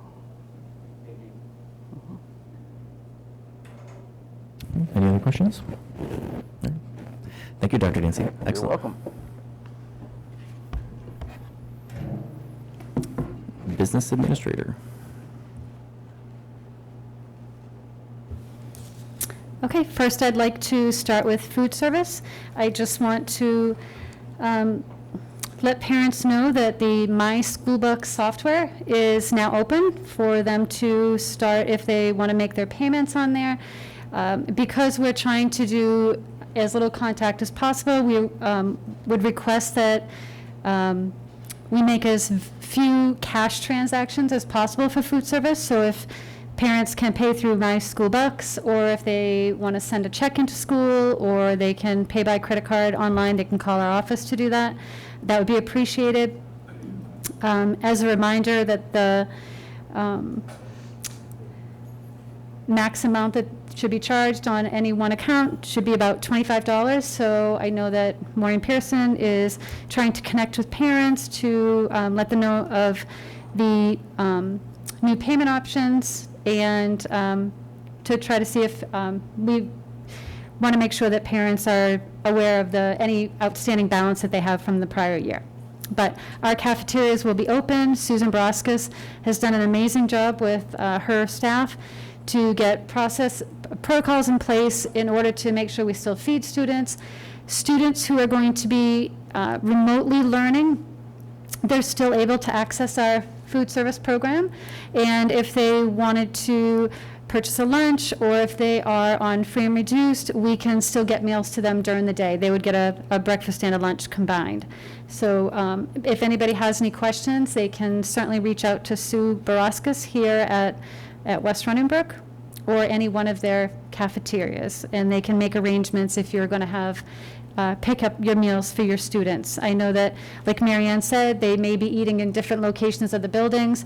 We do have remote access now for their ordering, so they have iPads that they can just either scan, or they can key in the student information. So we also bought lanyards for the students to have their cards in, to make ordering easy for them in the schools. So I've gone out to all of the schools and looked at the setup of where they're going to have their lunch, and they're completely set up to make sure that students still have a great opportunity to participate in the food service program. So we look forward to that. The only thing with the program is that our students are used to having a large variety of foods, different entree options, a lot of different fruits and vegetables. In the beginning, to see how it goes, we are going to still have multiple options of entrees, but we're going to limit the amount of choices on our side options, and we'll be doing similar to what we did when we did our curbside. The meal will only be packaged in the morning by the staff, and then the students just have an option on their entree. So, and they'll be posting those pretty soon. I just wanted to talk about the CARES Act and give a little bit more information. When I've presented it in the past at other board meetings, I don't think that I was clear on the split allocation between Derry School District and Pinkerton Academy. So I just want to make sure I clarify that. The CARES Act is actually funds through the federal government, and other districts, if they don't have if they don't have a private school in their community, the amount that they would receive for their CARES Act would solely go towards just their community. But because the federal government considers Pinkerton a private school, because they don't have publicly elected boards and things like that, for federal purposes, it would be considered private. And so they are not able to apply for federal funds on their own. So the Derry School District becomes their LEA, or their grant representative. And we apply for the grants on their behalf, and we manage all of those accounts, working with Pinkerton Academy. When they determine the amount for CARES Act for this purpose of the pandemic and COVID, they used Title I numbers, which are your poverty numbers for your students, for both schools, Pinkerton and Derry School District, preschool through grade 8.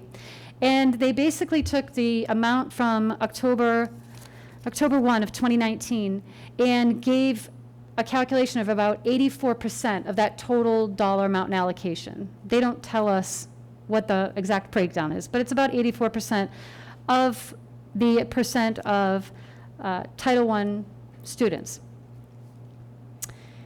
So combining the CARES Act money, Derry was allocated $699,561. Of that, we have to calculate what the number of students are for Pinkerton as of that time of October 1, and the number of students for the Derry K through 8, and take those as a percentage of that total $699. Now, the reason why we have to do it that way is if we were to go strictly by Title I, then we would have to do a 50-50 split and only spend it on Title I students. But because we're not spending our CARES money on only Title I students, and we're spending it on district-wide, I have to take the total enrollment for all Pinkerton students, which would include all of the surrounding towns, and Derry students. So as of October 1 last year, the number that the state would give us is 3,141. And Derry students, and they actually won't let us include preschool for the purpose of these calculations. Derry K through 8 at that same time was 3,175. Now, when we do the calculation, we also take out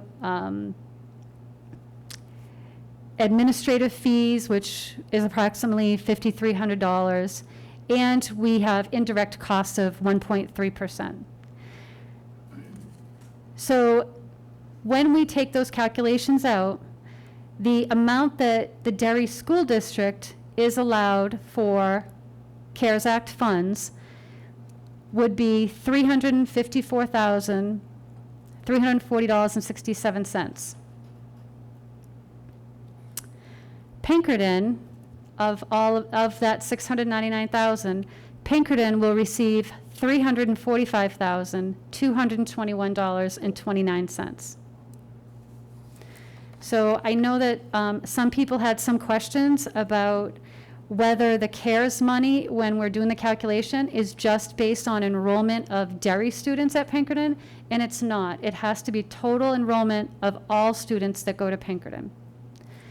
And when they do the Title I calculations, they're using all Title I students at Pinkerton and all Title I students for Derry. Okay? So again, those CARES Act funds can be expended up till 2021. And you can use it for salary if you had to hire additional staff due to COVID, or you can use them for PPE or anything you would need due to COVID for your re-entry plan for your school district. And you can apply costs back to March, and I think it was somewhere around March 13th or 14th. If Pinkerton did not want to accept the grant, then the Derry School District would have been able to allocate their portion, and we could use them for our allocations. But I reached out to Pinkerton, and they want to accept the grant, and they're going to be expending their funds. So I'll be managing those accounts for them. Are there any questions on CARES Act money? Jane, do you know if there's any distribution to Pinkerton from Auburn, Chester, Hampstead, or anything like that? No, none of their CARES Act funds would go towards Pinkerton because the Pinkerton's not physically in their town.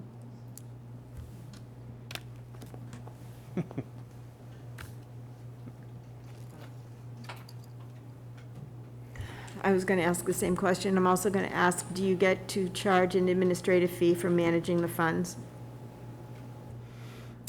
Yes, Brenda, we're able to charge an administrative fee, and for any time that any of the finance staff have to put in additional time to work on this grant, it would not be, I would not receive any of those funds because I'm salary, but if I were to have one of my staff members has to work additional hours to manage the grant, we did reserve funds for that of approximately $5,382.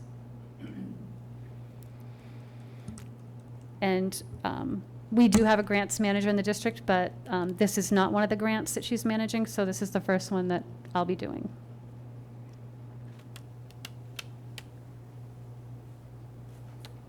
Okay, any questions for Jane? Thank you very much. Oh, go ahead. Oh, I just had two quick other things. When Dr. Dancy referenced those lobby kiosks, I didn't want you to think it's a new grant. That is part of the Homeland Security grant that we had originally approved. And I also just want to mention that all of the things that we're doing in the district to get ready for students returning and the staff returning. We've ordered a lot of PPE and a lot of safety equipment. We have air purifiers that have already been shipped that should be here by Friday that have HEPA filters and HEGA filters to destroy any virus and allergens, and those will be placed in rooms that do not have windows. Anyone who goes to Derry Village and their classroom is on the far right end of the building, you may see that there's boarded up areas. That's because we are installing windows in those classrooms because they didn't have them. And as soon as the glass is in, the wood will be popped out and they'll have windows that are sliding, so they'll have great fresh air. But in the meantime, they will have the air purifiers, and we anticipate the windows coming in as soon as possible. I also just wanted to show you, we've talked a lot about what we've been receiving for PPE.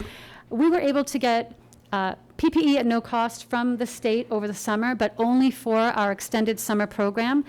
But some of those things that we got and didn't use, we do have some of these clear plastic masks that'll be going out to the schools. Actually, they already went out. And any staff can use those. And if they were to use this, they have to still have a mask on. We also received we have a lot of thermometers that are in the school, a lot of thermometers for the nurses, and if main office or any department needs to check their own temp. We have, you can see these on the floor, we have a lot of stickers that are going to be out in the schools to encourage social distancing. I just want to show so staff members also have access to goggles if they need additional eye protection. For the students, we also ordered 3 face cloth masks, very similar to this, but they're royal blue and they don't have any print on them. And each student is receiving 3 of the masks. And we will also have student paper masks if a child soils their mask during the day and they need to have an additional mask. We also, I think I mentioned at one of the last board meetings that the state secured face masks for students, and we picked them up from Homeland Security last week, and these are the masks that we got from Homeland Security for students. So these will be out in the school as well, and these are washable masks, and I think we received 1,500 of these masks. So we'll have student paper masks. Students will have 3 of their own washable that they can take home. We also have paper masks if a staff member or a visitor does not have one, and staff members were all given 2 masks that look just like this one. The one last thing I just wanted to show, because students may come home and try to explain to you what their teacher is wearing, because we're calling it the beehive mask. And I've talked about this at some of the other board meetings, and I'm going to take my mask off just for the purpose of the presentation so you can see if your teacher comes home and they say that they're wearing a mask that looks like a beehive. We ordered these so that students can see their teacher's face when they're doing a lesson. This has a clear plastic on it, so I have to take it off. But it basically hooks around your head like this. And it has the cloth drop off so that they don't have to wear a face mask, but students will be able to see them when they're talking. They're actually very comfortable, if the board can see this. Jane, that has the film on it, right? So right now it has the film on it, I just didn't take it off. Yeah, it'll be more clear than that. It'll be more clear than this, but in case your student comes home and talks about a funny kind of mask that their teacher or their speech language teacher may be wearing. These are what has been assigned to staff. We've sent a bunch out, and staff members, if they choose to, can use one of these. And we've also sent out a lot of not student desk shields, but desk shields for that staff can use if they have to do direct instruction with students, or to have on teachers' desks. So there's a lot of PPE out there in the school district, cleaning products for the classrooms. We've sent out plastic buckets that have cleaning product in it.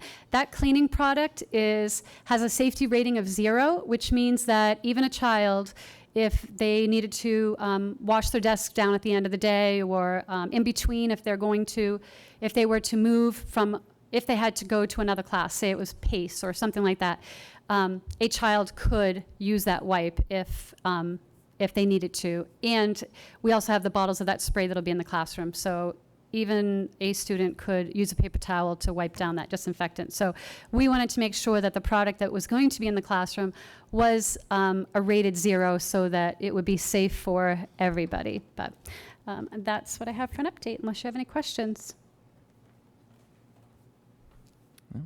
Thank you for the show and tell. It's always nice to see the products. You're welcome.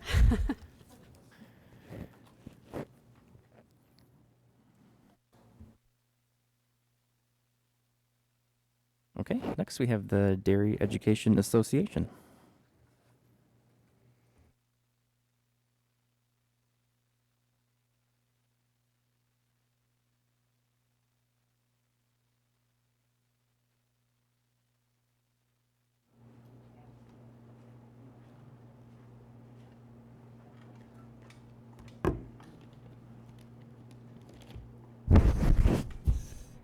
Hi, Meg Morse-Barry, 12 Kendall Pond Road. I'm the president of the Derry Education Association, a Derry resident and taxpayer, and I have a student in the 5th grade at South Range. We wanted to talk to you tonight. The last time we were here, we left a little bit flabbergasted by your response. When we read you the excerpts of the teachers, what the teachers had written, they were telling you their fears, their stories, their concerns, their feelings of inadequacy in dealing with the unknowns of teaching in a pandemic. What they were looking for was empathy. What they heard was dismissive. Please remember, the association nor any teachers never said they did not want to return. Unfortunately, when they did return, the teachers were ready, but the district was not.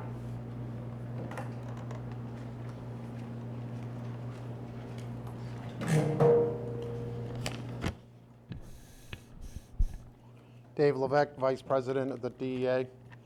One tenet to understanding empathy is to understand where someone is. Where are they? What hole are they in? What are they feeling? What's going on? Or in this case, where are our teachers? Where are they currently? In order to understand where we are, we first need to communicate. We need to communicate with the board, we need to communicate with the district, and share what we are experiencing. We heard last time that this was a way that we can work together, and we need to work together to continue to do right by the district, the students, the teachers of Derry.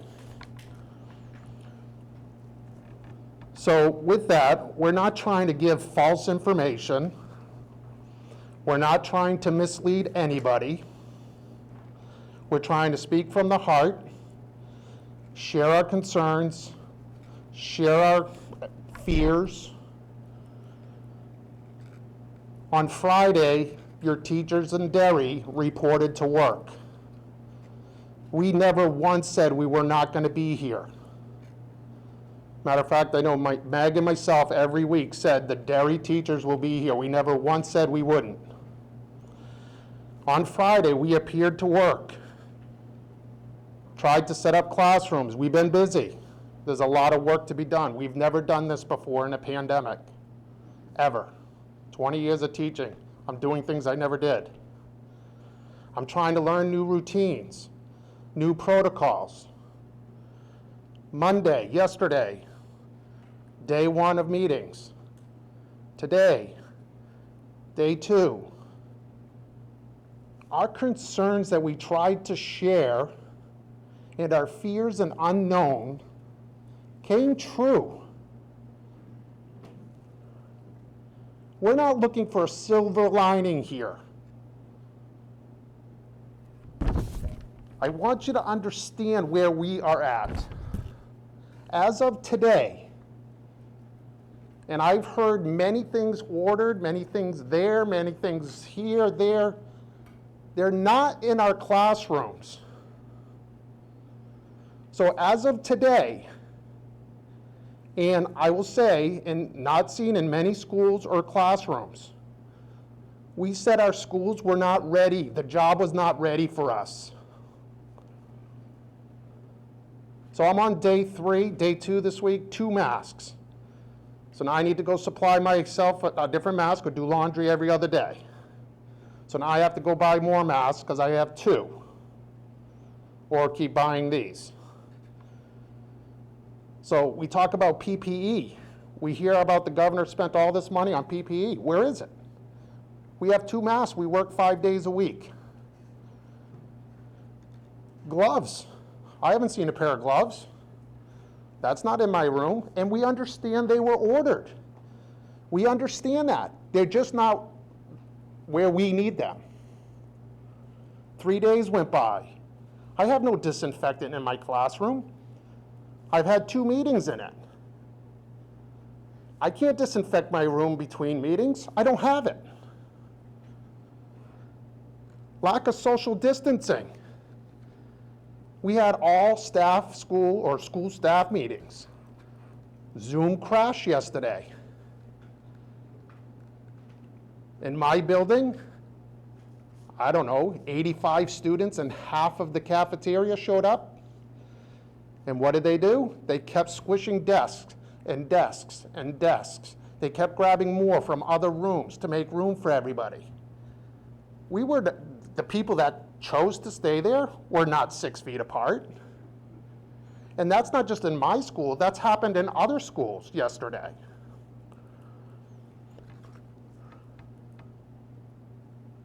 Teachers and online teachers. We got class lists today. Today. I don't even know, we got a whole new block scheduling, we got a whole new 90-minute curriculum. We got it today. And I will applaud, and I'll help the maintenance staff. I'll do whatever I can to help them. They're working their tail off. That poor guy today running around in the heat that he was doing. But the simple matter is our buildings, some of our buildings are not ready. I understand our HVAC system was certified or looked after by a mechanic or a person specializing in that. We haven't received the report. As a matter of fact, we received pictures of what they look like from schools that are concerned. Some classes still do not have windows. We heard again today. I understand delays in construction. I do. I really do. But how do you get exchange of outside air into your buildings if you don't have an outside air source? I understand you're bringing in filters and whatever machines and whatnot, but again, our buildings are not ready. We talk about tents. Tents haven't arrived. You can go outside. That's what we did for some of our meetings. You're out in the sun. We hear that, to no fault of anyone in the district, the Chromebook's not arriving. We understand that. And then the big thing we keep looking at, we keep hearing, I think every school marquee had it, that they're looking to hire staff. We're not fully staffed. The DEA has a concern that we're hiring non-certified teachers to teach our kids. That's a concern to us. I understand we're in a pandemic, and I understand the crisis. But where's the inequity in that? Where's the quality? And maybe that's not a subject right now. I get that. But we want certified teachers teaching our kids. So I want you to know today, I'm not looking to get lambasted when I leave here. I want you to know the status of where many are. I'm not looking for a silver lining.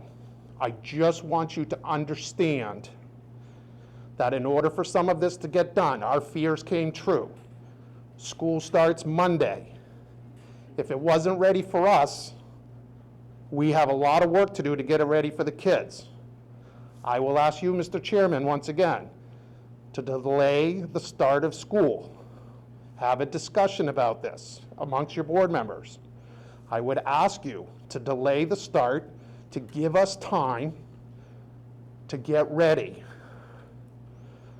And again, this is the status of where we're at. Please be empathetic to where we're at. And we ask you to take that information and have a conversation about it amongst the board members. We're here to do the plan. We showed up. So if anybody doubted it, we're here and we're ready to work.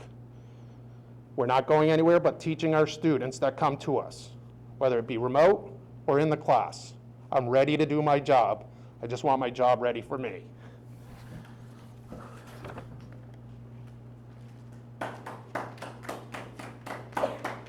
We also have another concern. We got emails today after Austin had meetings with the remote teachers with class sizes of 30 to 40.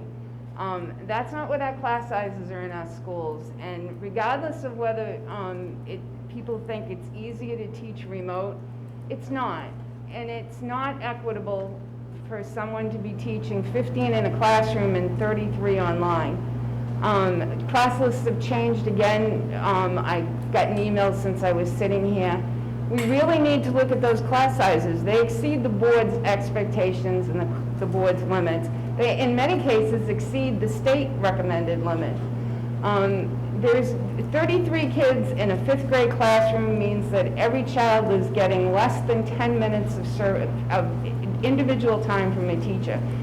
We wouldn't expect that in our classrooms in person, and we shouldn't allow that in our remote classrooms because we all know this is difficult, this is different. We need to be making the adjustments, and 30 to 35, 40 is not an acceptable number in any classroom, regardless of whether it's in person or on remote. We do appreciate you listening to us again. As Dave said, what we're looking for is you to hear what we're having to say. We never said we weren't going to show up. We said we wanted to work with you, and we just wanted you to hear our concerns.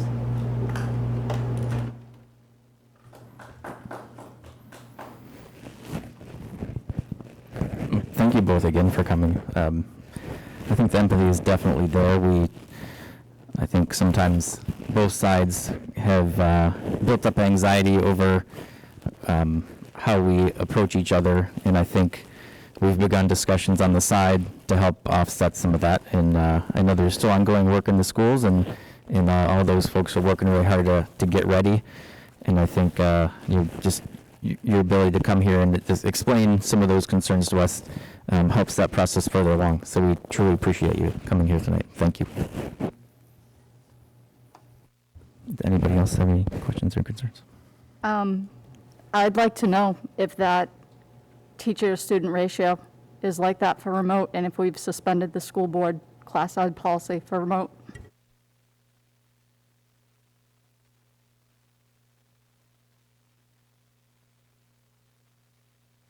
The 5th grade class size, when I checked yesterday, was about 24.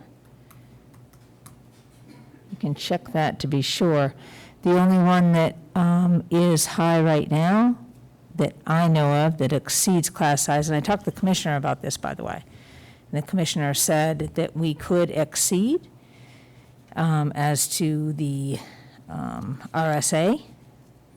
So I did speak to the Commissioner of Education about this.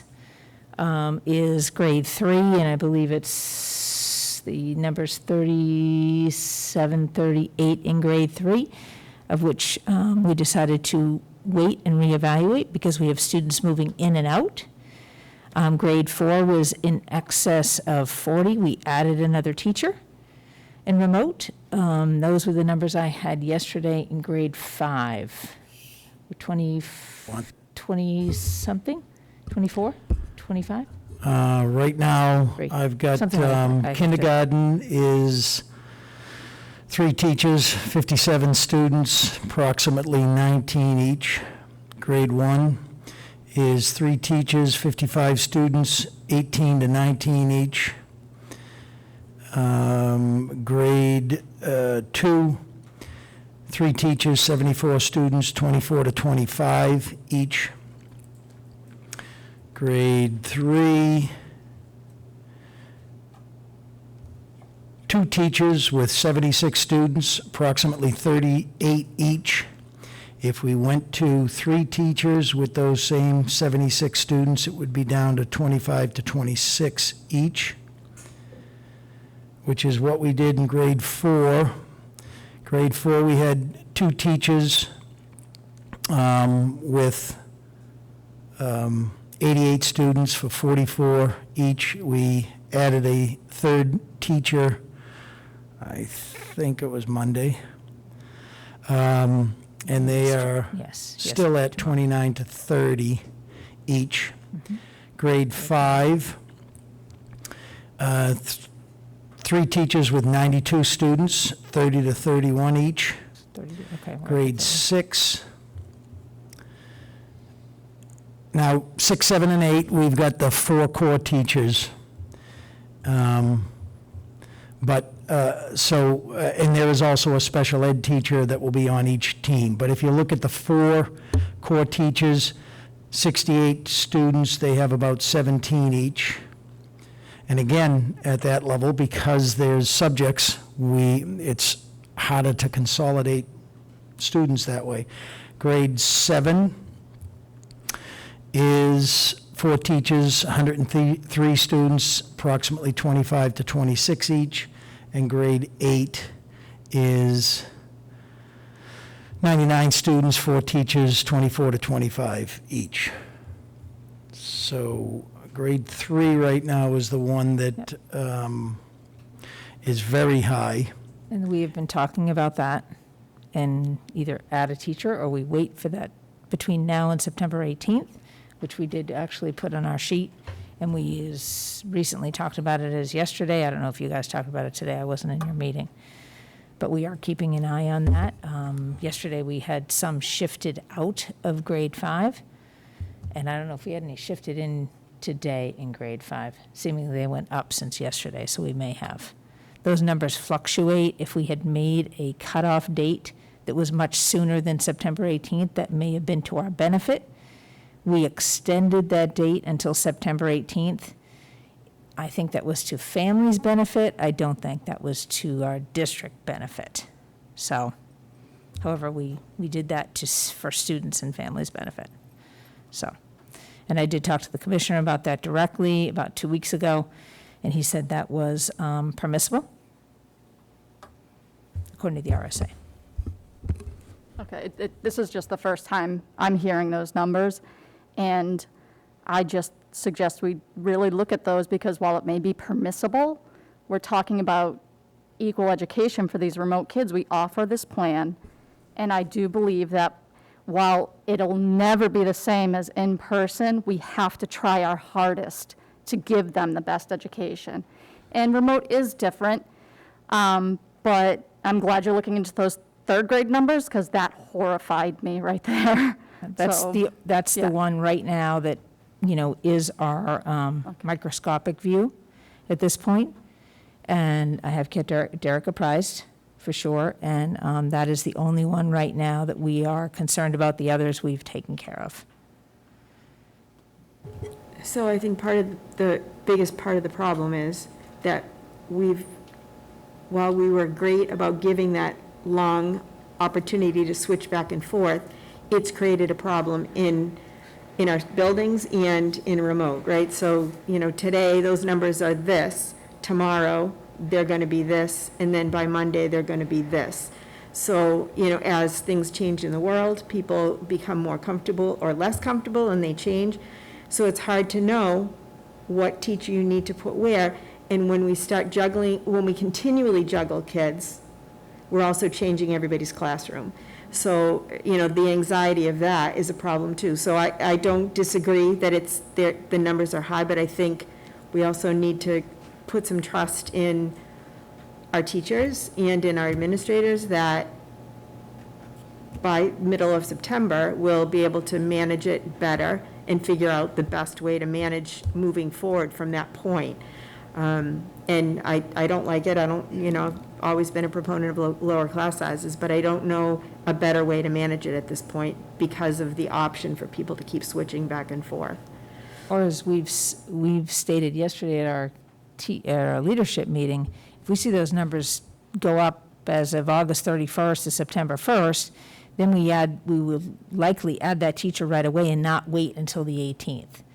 And that was perfunctorily discussed yesterday at our leadership meeting. So we have applications coming in daily, and so we're looking at those and putting those right in a queue and ready to go with that third grade. If so directed by the board, we can start that tomorrow, as long as we have that quality applicant, which we have been doing. So we have very few, uncertified applicants, as was intimated in the conversation tonight. And I would professionally ask the union, when I sit there and I look at this, and I understand the difficulties involved with remote instruction and doing it well and doing it right.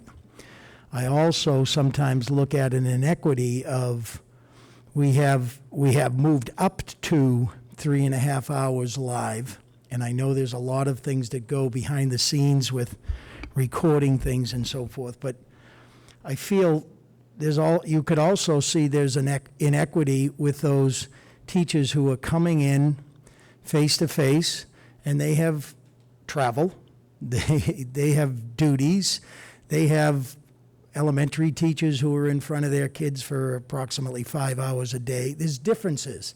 You can't always compare. You can't just say, we're going to have 25 people in this class, whether you're remote. You got to look at things, and I think you got to be a little flexible. And I think there's some give and take here. And I say, yeah, the remote teachers have some more students.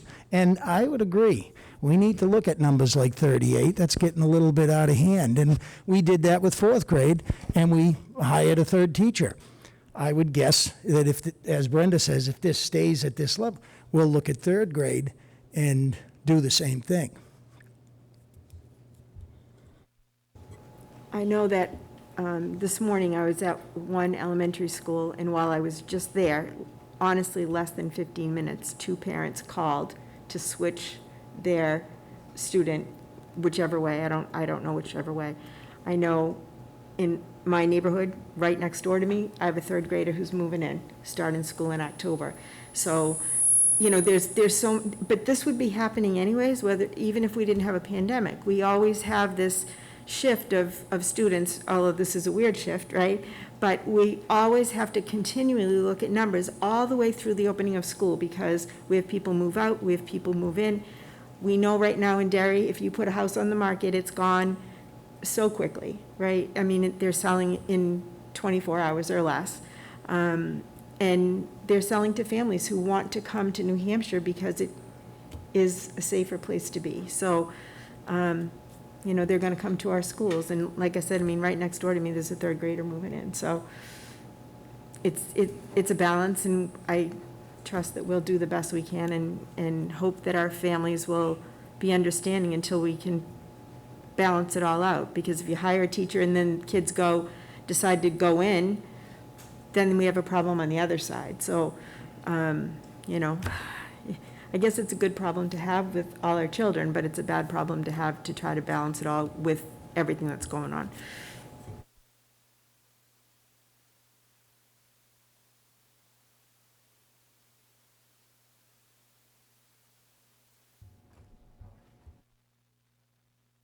Austin, Dr. Garofalo, I would respond quite simply by saying the 3.5 hours that is remote is, the teaching time, but what we're not factoring into that time is the amount of office hours that are going to be necessary to track 30 kids. And out of the 30, if 5 or 6 or 7 are not on daily, that teacher then has to chase that child as much as possible, contacting the family. So what we can't account for the time that's not allocated or what's maybe inequity is all the additional time that remote teacher is going to require to make those office hours and make those contacts. Some of them might be after hours, or some might not be at traditional times, and that's where, in that piece, you can't really account for that time yet until that's actually in motion. So I know as remote teachers last year, there were teachers working until 10 p.m. at night, getting back to parents. And like I said, I never worked more 12, 14-hour days in my life in education than I did last year. And I know in remote learning, an extensive amount of time is contacting and communicating with the parents, as well as getting some of those teachers, students, engaged in that activity. So I think we say 3.5 remote hours, but there's a lot of non-traditional time that will be spent in doing that as well. So, thank you.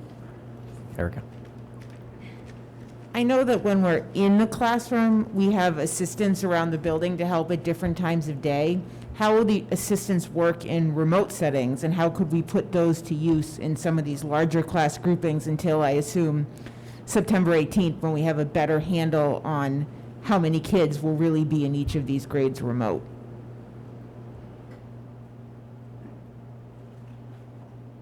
Right now, we don't have any assistants, to my knowledge. Do we, Kathy, assigned to remote at this point? We do? 3? Okay. Go ahead. You can speak to that. Yeah. We have 3 in the special ed. Right, but not whole, yet not whole classroom assistants. They're they're student services assistants, they're special education assistants, right. So they're not whole class like a kindergarten assistant, Erica. They're not like a kindergarten assistant or something like that, like a general ed assistant. And that was where my question was directed. That's what I thought.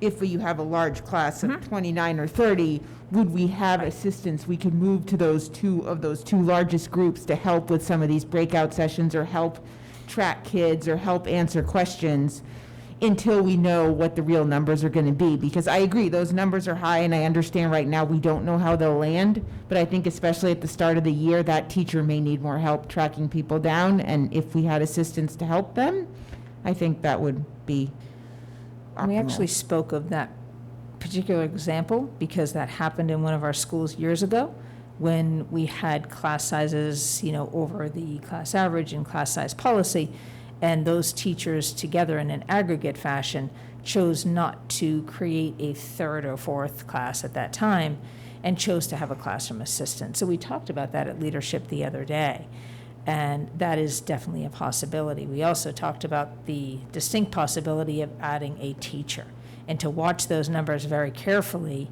in the ensuing days from August 31st until that time of September 18th. Our belief is that we will be able to tell about those numbers much sooner than September 18th.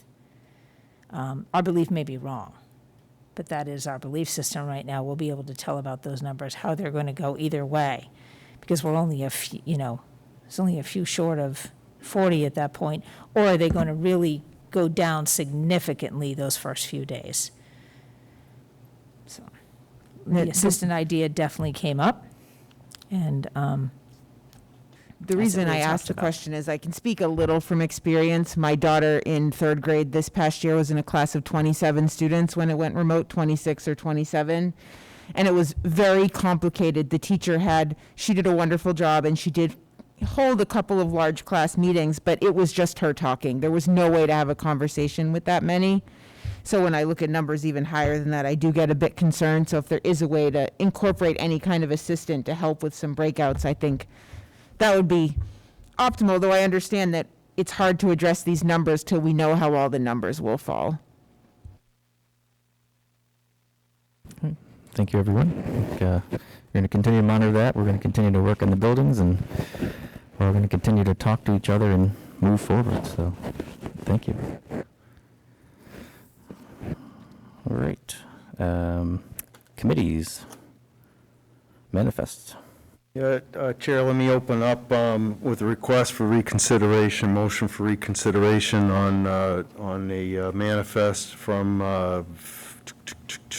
the very late night that went into Wednesday morning, July 28th, 2020. We need to rescind this manifest. It was improperly read.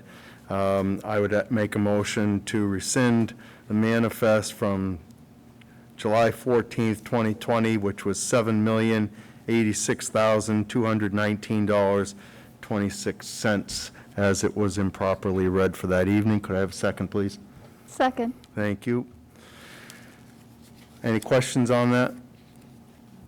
All right. Okay. Can you take All a in favor? motion, Chair? Opposed?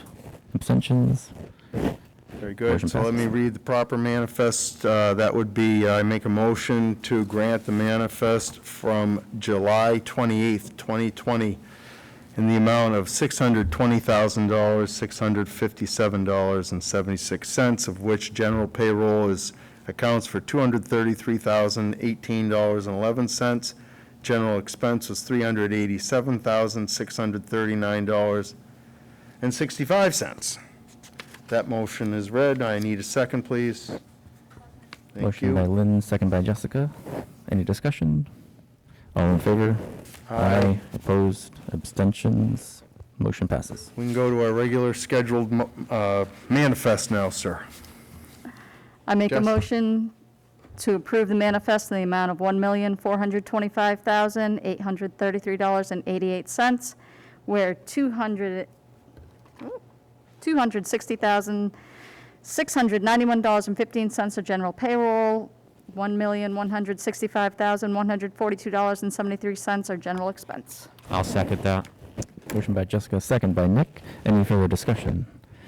Seeing none. All in favor? Aye. Opposed? Abstentions? Motion passes. FYI. I'm sorry, any other committees? Any other committees? I didn't think there were any, but. Okay, FYI. I think we just have the board meeting schedule for the next year in there. Nothing further. So delegations and individuals. We have some folks here. Anybody like to come up and speak? Yes, ma'am, come on up. So please give your name and address for the record. It's Colleen Breyer, 24 Sunset Ave. I just had a quick question for the people at home, because I kind of know the answer to it, but people are concerned when they hear, hiring uncertified teachers. That doesn't necessarily mean unqualified, correct? It just means like they might have the education and experience, but they maybe didn't take the tests for the certification, the paperwork, correct? Yes, Yeah, that can be, or it can be that with the, new emergency order, they can have a degree in engineering, they can have a degree in biology, and so forth. That is not the norm here, certainly. Typically, and I'll give you a good example, in many cases in our long-term substitute hiring, we have hired our certified reading assistants, so they are certified teachers. Most of our reading assistants in the district, in fact, I don't want to say all, but I can say most, are certified teachers, so we've moved them into long-term substitute positions in our face-to-face instructional mode. And in some cases, we have moved some assistants and others into remote learning positions, so remote teaching positions. So they are certified. The emergency order has allowed us to hire non-certified personnel, but you are correct there's different realms of non-certified personnel. Austin? Some of the situations too are, the praxis was postponed. So Yeah. people that we got a lot of newbies that just got out, and I believe there's one supposedly scheduled for September 5th, but they have a degree. They just have to get through that praxis. Yeah. There's an assumption that they will be certified because they went through a program, and Kathy may know better than I, but as of this moment, I can't think of anybody that just has a degree in something else. But we may get to that depending on what happens, and if people are out for periods of times, we just wanted to be open and honest about that. And we would try to keep that as short-term as possible, which we do with substitutes now anyways in non-COVID situations. Okay, thank you. Thank you.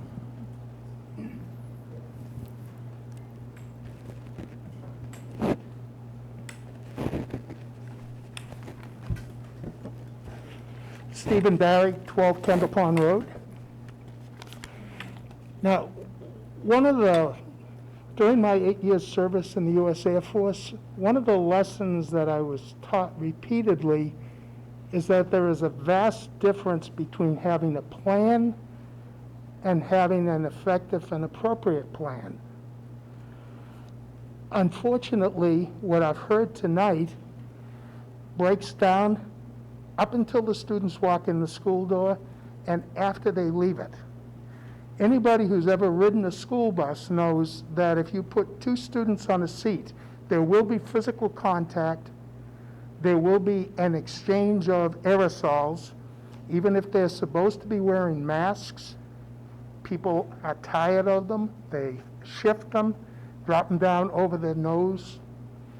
Now, I do want to say everybody up here seems to have kept their masks on appropriately tonight. Thank you very much, because that hasn't always been the case in these meetings. So that's an improvement. It's not going to happen on a bus full of school children.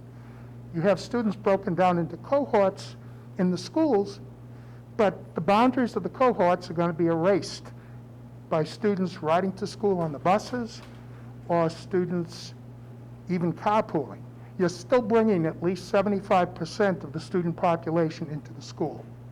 And with that population in the school every day, you will not have isolation of blocks of the students. It's not going to hold up. When the students leave school at the end of the day, back on the buses, back in the carpools, again, you're going to lose that. And with 75% of the student population in the schools, they're going to be pushing limits even in the classrooms, even with the cohort structure in place. You have building-based subs planned, which is really a good idea, except that those subs are not going to be for a cohort. So they are potentially a conduit of infection from one cohort to the next as they move through the entire student population in the course of their duties. Now, all of that, we're still talking probability of a breakout of infection. But the major hole, the greatest hole in this plan is that there is no apparent protocol in place to decide how to shut the schools down and go totally remote in the event that you do have an infectious outbreak in the schools. One of my grandsons is a sophomore at University of North Carolina at Chapel Hill. Real smart kid. He was the valedictorian of his graduating class at Methuen High School down in Massachusetts. UNC Chapel Hill opened up for this coming school year. He elected not to go and stay remote. Good decision, because within 2 weeks of the opening of the school, they had to shut it down again because of the spread of COVID-19 among the students who were readmitted. So when I was in the Air Force, there was kind of an expectation on any given day I might have to die. I am not real comfortable with the thought of imposing that same expectation on our students and staff in the district here. I sincerely hope that nobody dies in this district from this pandemic, but I'm responsible for a fifth grader at South Range School, and I love South Range School and its staff. I had two of my sons, one of my grandsons have previously gone there. It's a great school, great people. I'm keeping her home. As a prudent man, sending her in with the plan in place simply isn't worth the risk. Again, I sincerely hope that nobody dies as a result of the decisions of this board, but I'm going to personally do my level best to make sure that it's nobody I'm responsible for, or myself. I would ask you to at least work on how do you decide when to shut down and go remote again, what the thresholds are, what the processes are, so that you don't recreate the chaos of the initiation of remote learning last spring. I live with a Derry teacher, so I know that her work hours were dramatically greater with remote learning than they were on a day-to-day basis before that. And okay, that's a reasonable expectation under the circumstances, but it's at least something that you can prepare for so that when it happens, if it happens, you can make the transition smoothly with the minimum harmful impact on students. So again, I did not hear that addressed in the plans that were discussed and described. I don't believe they have been addressed because I think there's an assumption that it's all going to work out somehow. I don't believe that's a prudent assumption. I would ask that you take a real serious look at that and put some real serious effort into addressing that challenge now before you need to implement a plan you don't have. Thank you very much. Have a good night. Thank you, Mr. Berry. Hi.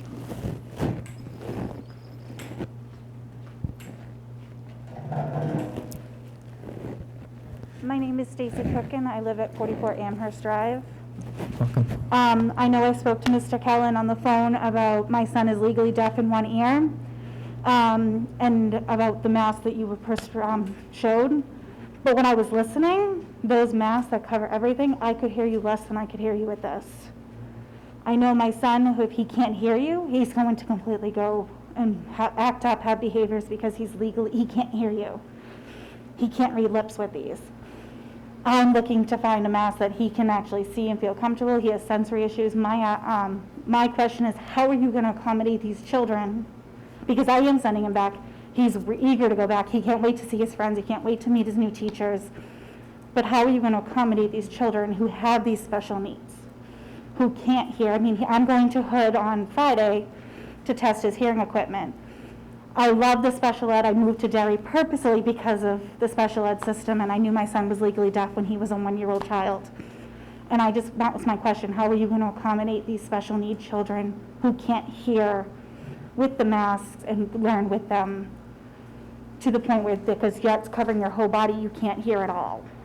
So I love the fact of everything you guys are coming up with, but how do you teach them? I'm Jane Boyle, the Director of Student Services. So what we'll do is, and I'll directly tomorrow, I didn't know or hear about this till today, but we have a teacher that works with our hearing impaired students. So we'll be looking at that and looking at accommodations and what we can do to make sure your son gets the protective gear that he needs in order to facilitate his IEP. So I'll be working with that special ed teacher and that teacher of the hearing impaired to see what we'll be able to get for your child. So. Because I know Mr. Cowan said all the teachers, they would ask them to wear that, but then I heard, I'm going to pronounce your name wrong, is it Smart? That's it. That it's optional. So is his teachers going to be required to wear these masks too to see, or is it still going to be optional for them? I think that's accommodation, and we'll look at that, and we'll look at what accommodation needs to be made, and we'll make that determination together, and we'll be talking to you about it. All right, thank you. You're welcome. Thank you. We'll be in touch.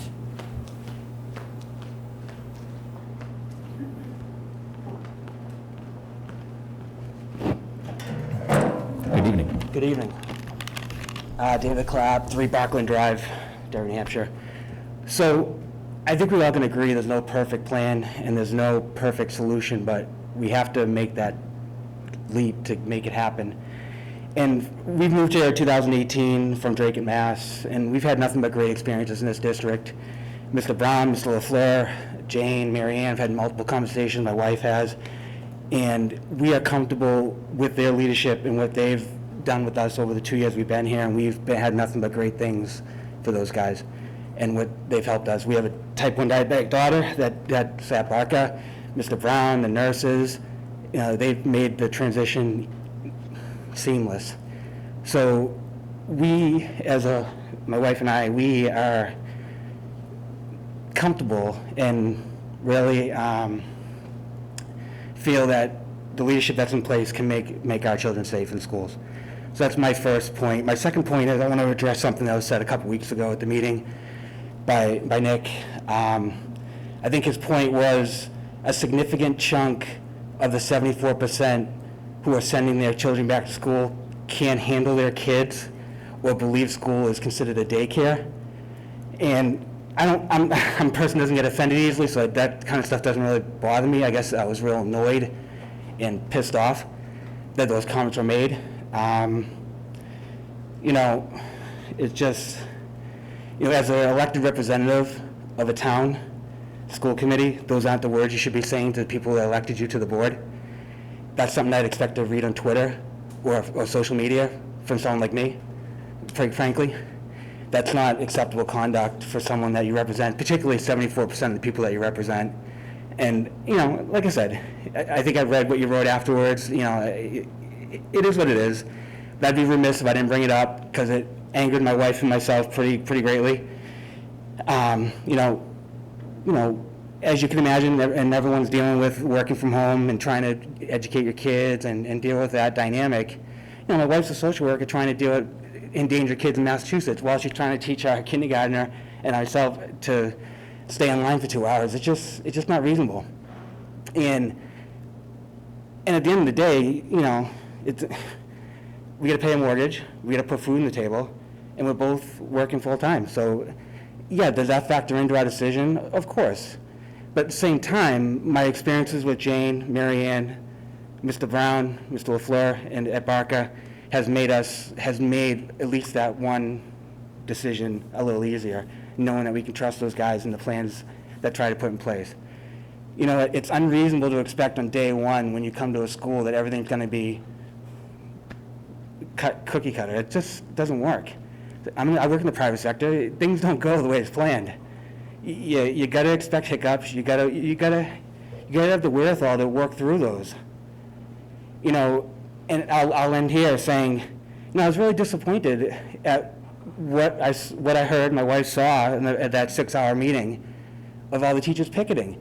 3 months before that, they got signs saying, "We miss your kids, we love your kids, we love everybody." And 3 months later, when the rubber meets the road, there's nothing but roadblocks.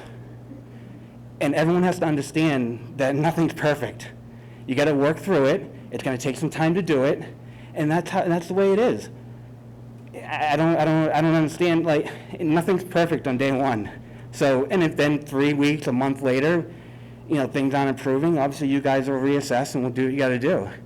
But you can't start the year just complaining right off the bat without giving it a chance. Because the way I see it, there's preconceived notions already from the union and whatever members of their group, and they're going to find every little thing to complain about. And that's their prerogative, and I get it, but at the end of the day, we're supposed to be all in this together. I used to laugh when people say that, but we're supposed to be. But you don't get that feeling. And I'm sure these guys are professionals. They're going to come to work and do their job, and I have no doubt of that. But it's a little disconcerting the last, whatever it's been, 4 or 5 weeks to see that. But thank you. Thank you. Go ahead, Nick. I just wanted to take a second to respond, if you don't mind. I do apologize for the way that my message came across. I definitely understand that when I speak passionately about something, and I'm extremely passionate about safety in regards to COVID after losing my dad. And I think that some people online did recognize that. And unfortunately, when I get passionate about something, I tend to speak in a way that comes across as condescending, and maybe I don't articulate my message well. That's why I did put out an additional statement, and I know that it didn't say I'm sorry in it. And I think that that's what a lot of people are looking for. And I'm sorry to lump everybody together and make a comment about our community that touched so many people in such a way. It's not in me to act that way. What you'll find I'm a very staunch advocate for our students with special needs. I'm a very staunch advocate for our taxpayers.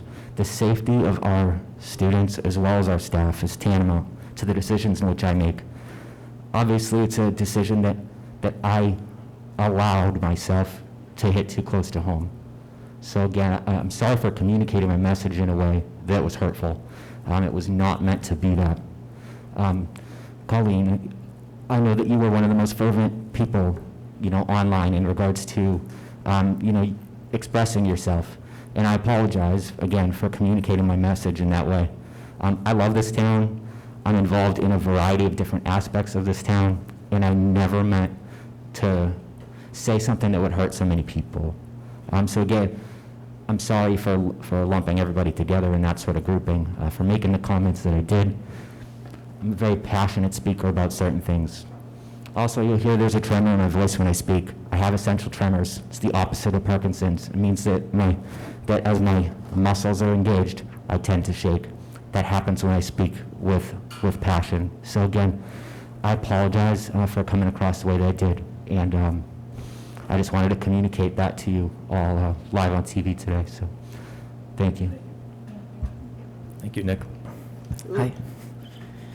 Lindsay Clapp, 3 Barkland Drive. First and foremost, I will say thank you. I think that your comments right now were what people were looking for directly after your passionate speech, because everybody could see how much you care, but it hurt a lot of people. I struggled every day that we remote schooled. I am seriously worried about the emotional strain that this has taken on both of my children, particularly my son, who has always been a happy-go-lucky kid and is not a happy-go-lucky kid anymore. And no matter how much I have tried to get him to activate again, be out there, and we've gone on, enjoyed family time, and he's fine for those hours. And I see a glimmer of that kid from back in March, right?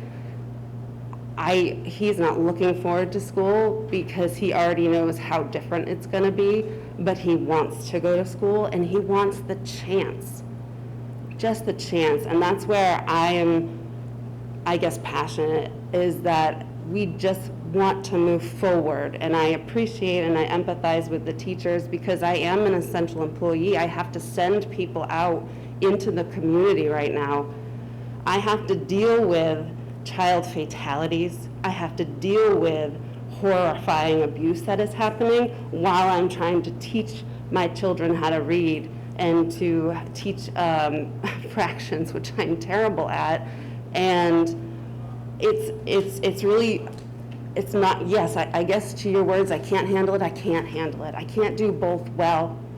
And who suffers for it? The child that needs me, because that's my job, or my own children.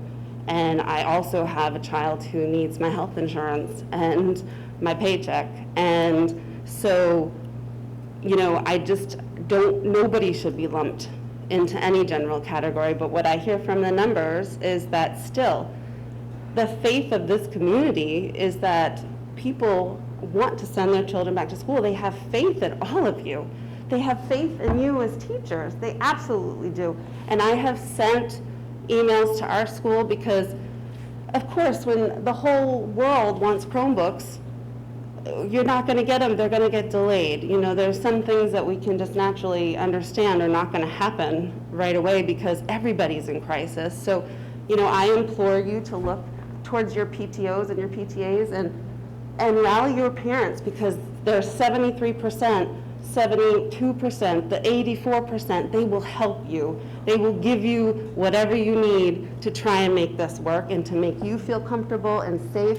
I know I'm willing to do that, even if I have to drive to, 3 hours to find hand sanitizer, I will do it, or people will stockpile for you. So I want this to work, my kids want this to work, we all are in this together. I just wish there was a lot more kindness going around. I don't want choices to be taken out of other people's hands. You know, I don't want to take the choice of remote schooling away from other people and force somebody to go face to face because they're not comfortable. We should honor the fact that they're not comfortable. My husband and I are more comfortable than other people. My kids have been forced to wear masks for a longer period of time, and they were okay with it. You don't know what these kids are capable of until you try with them. When my daughter was diagnosed with type 1 diabetes, the only thing I knew in life was that I never wanted to give somebody a shot. Well, I had to learn real quick that that was something that I had to figure out how to do to keep her alive. My daughter learned how to finger poke and give herself shots within 3 days of being a diabetic. You have no idea what these children are capable of doing, and you just have to give them the chance. And the teachers, I know you want to give them a chance. All this other stuff is evolving. Like you said, like the class sizes, it's going to evolve. You know, we have to have some patience, try to, you know, work on our own self-care to tamp down our anxiety about things, and adjust. Be willing to adjust and be patient. I had a lot of thoughts after your speech, and I've been trying to grapple with just how the world has changed myself. And I remember, I'm sure you all remember where you were when Sandy Hook happened. I remember where I was that day, and I remember how terrified I was that my son was in kindergarten and he was in the first aisle right outside the door. In the town that I lived in at that point, I never thought anything like that would ever happen. I don't know about you guys, but I never thought anything like that was going to happen. I didn't think this was going to happen. We overcame that too. I ended up having to face my fear and send my child back into school and then talk to them about how they were going to keep them safe. And I heard over and over again how much teachers would do anything for their students, and I firmly believe that now to be the case. I think that the numbers in Derry are very low. We check them every day, and as a social worker, we have to evolve as well in the state of Massachusetts where the numbers are higher, and we aren't allowed, you know, to talk to the plan. I would actually recommend that they do look at the percentages of COVID cases as part of your marker for when to do something about school. So when we have to respond to emergency situations and when I have to make the decision to send somebody into harm's way, I have to look at the town that they're in. Certain towns in Massachusetts have a higher level. So 5% and up for risk, we try not to send them into the homes. 5% and under. We have been nowhere near that in Derry. So, you know, I encourage parents to look at the facts that are on the CDC pages and understand the risk level. And that try to be as solution focused as we can and have some hope. So thank you very much, and thank you for what you said. Thank you.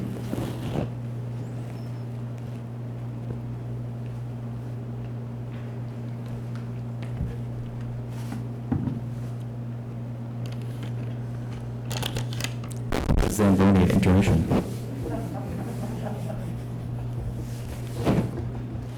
Thank you.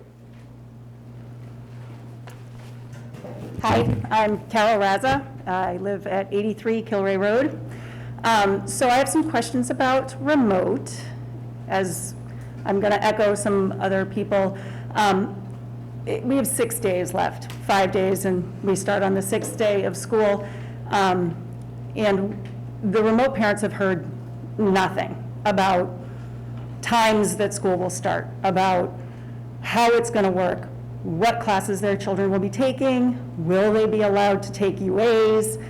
I've heard from you guys, I've spoken to Austin, I've spoken to Lisa Long, I've spoken to Justin Krieger, I've spoken to a handful of teachers. I've been let known that kids can come in if they feel comfortable for band, for chorus, for Spanish, for PACE math, but we've gotten zero communication saying that that's an actual thing. With only 3 working days and 5 days left till school, when is that information going to come out? I mean, it's getting a little unacceptable as far as my child and a handful of others, 20 to 22%, that we've heard zero, absolutely nothing. Let me jump in and answer that question right Okay. now.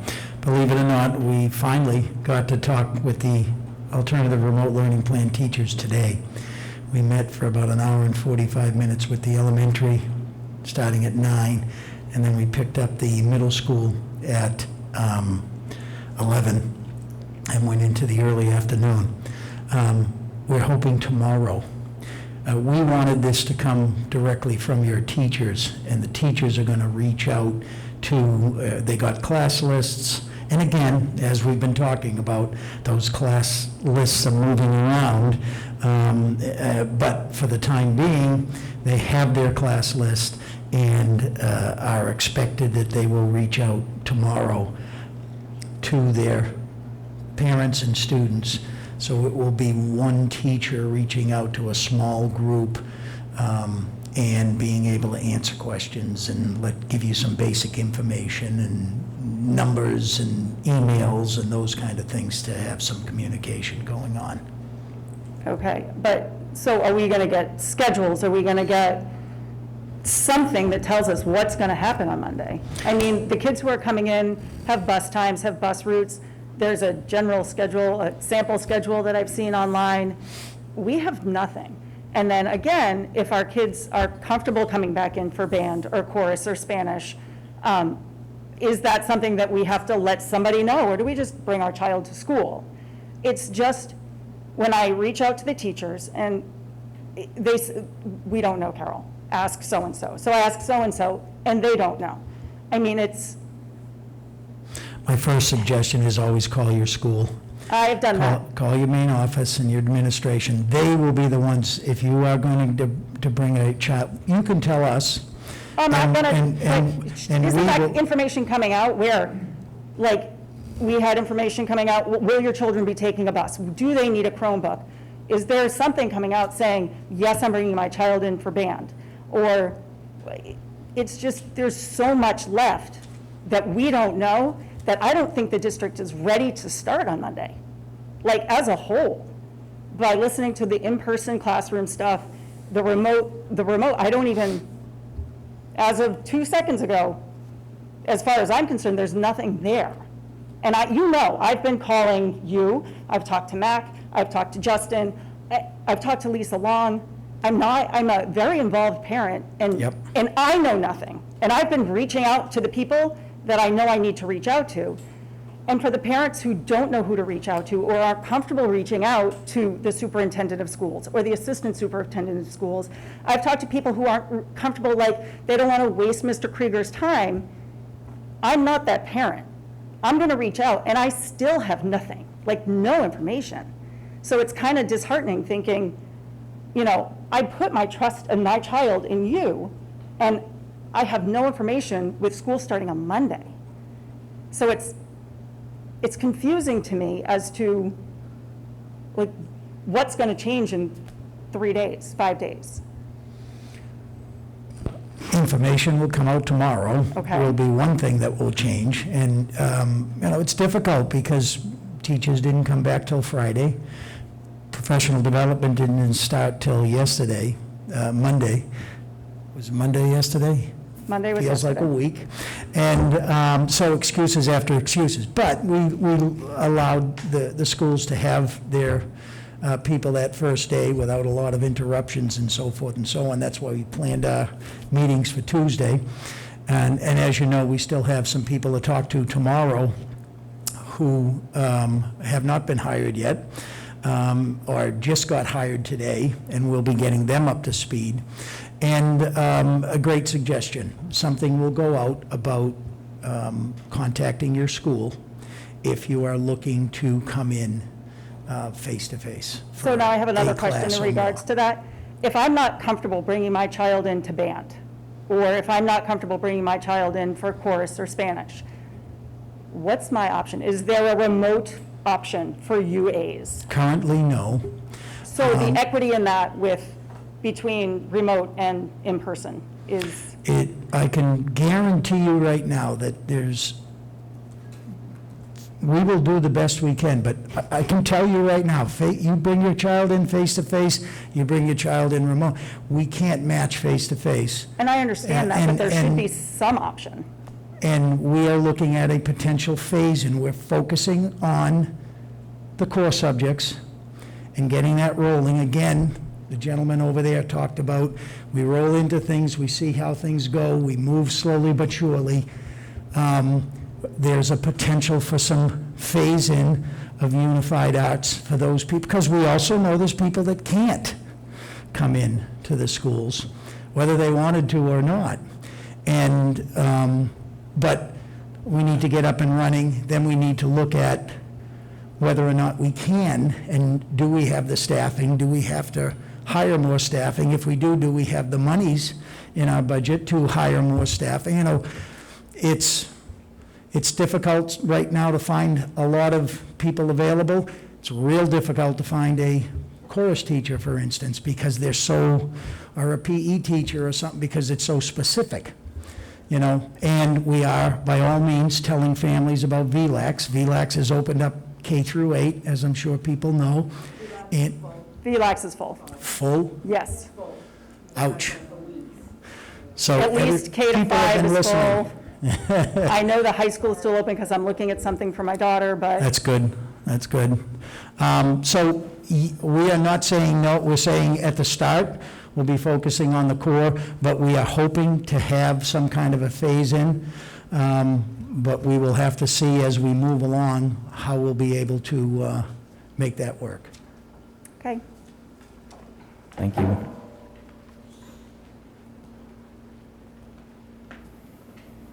Good evening. Hey, everybody. Dan McKenna, 6 South Main Street. And I really appreciate everyone's work and effort in these unprecedented times, and, you know, watching school districts around the state struggling with the same decisions and still making decisions tonight. I really appreciate all the work you've put in and the communication that we have gotten from you and the plans you do have in place. So I appreciate that. And I know most of your focus is on now and the next few weeks and as we get ready for school, but I really want to also encourage you to look at the future. And I came down tonight to strongly urge you to reconsider your vote to only retain an additional $300,000 in the retained fund balance. And I don't know if it's a decision that needs to be made tonight. I know in the past there's been a September 1 deadline. But I think that amount is insufficient. And I know this is a tough year to talk about tax increases, but I'm concerned that you're putting yourselves in a large hole for next year. Just real briefly, I know you know all this information, but for the current year, you got $3.4 million in one-time funding. About 1.6 of that is being spent on capital expenses. $650,000 of that was going to be spent on kindergarten costs. That money's no longer being spent on kindergarten costs because you're going to be getting the kindergarten aid coming in. That means of the $3.4 million in one-time funding, only $1.6 million of it is being used on one-time costs, plus a little bit in kindergarten because there's a discrepancy in the way kindergarten is calculated. But what that means is if you level fund the budget for next year, you will be looking at about a $1.7 million tax rate increase in Derry if you level fund the budget minus those $1.5 million increases. Additionally, Jane and Austin and Marianne have talked tonight about decreased revenues because you're not renting out spaces and increasing costs.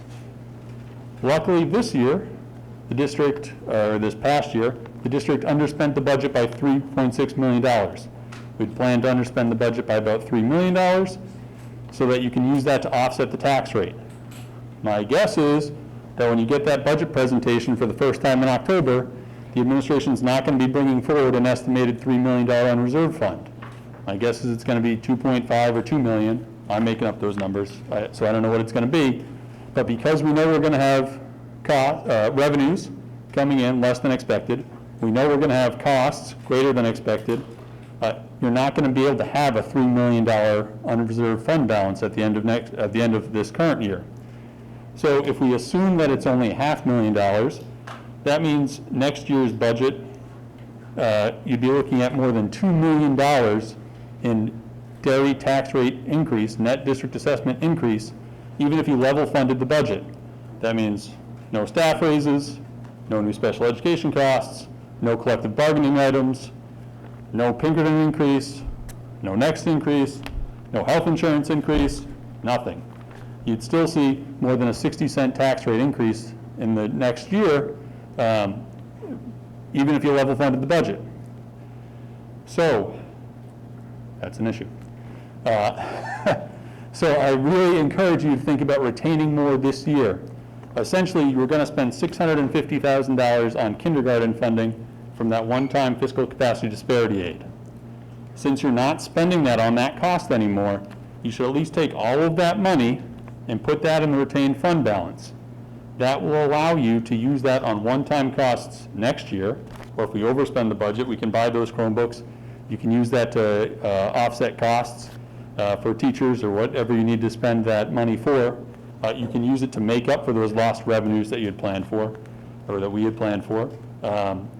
It can help you with those maintenance items that you know you have coming next year. You can use that money.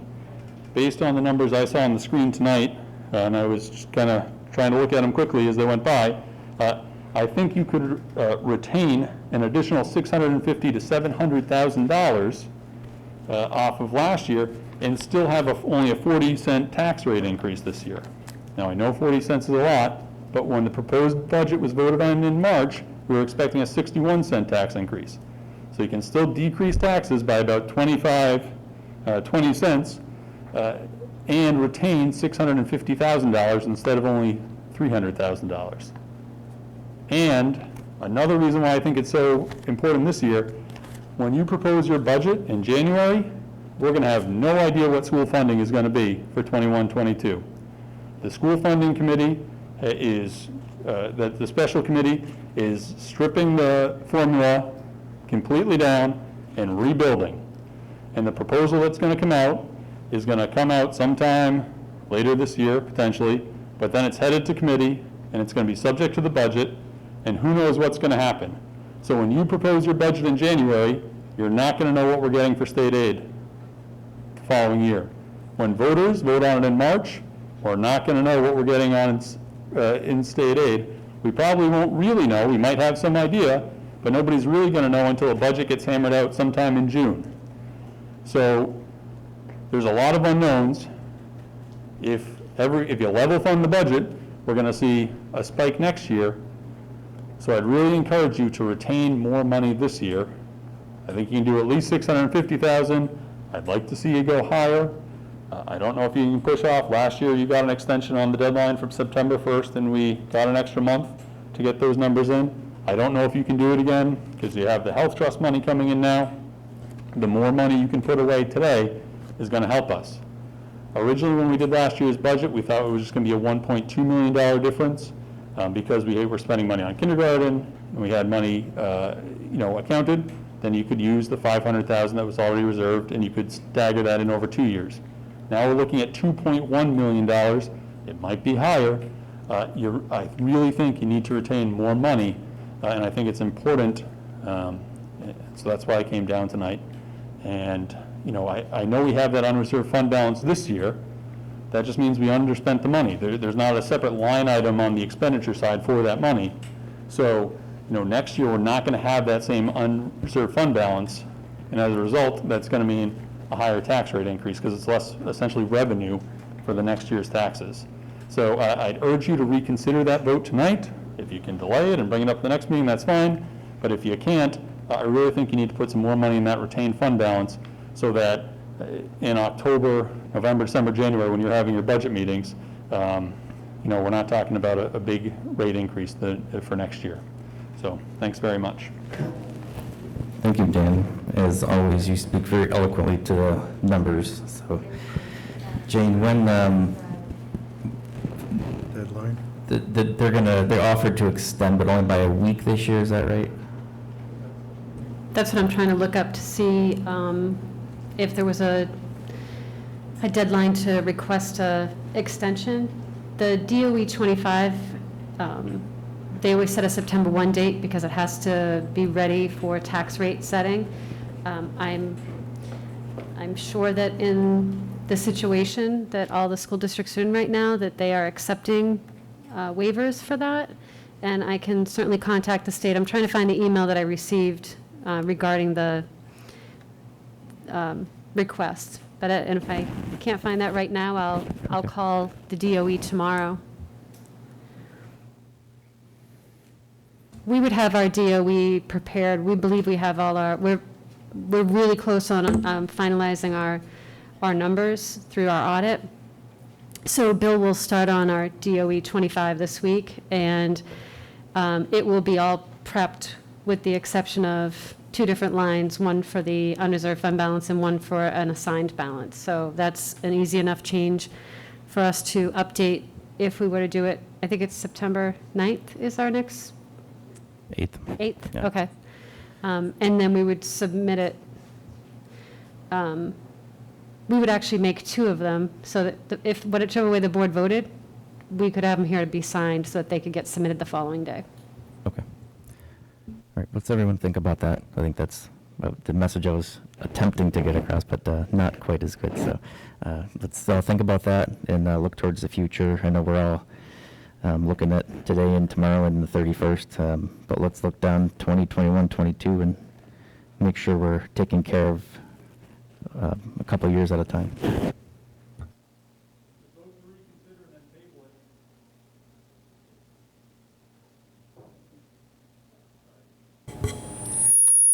I was to ask about that process, because I was going to say, why don't we hold off until we have time to think about it and have more information, but everybody wanted to vote, so I thought I would just go along with everybody.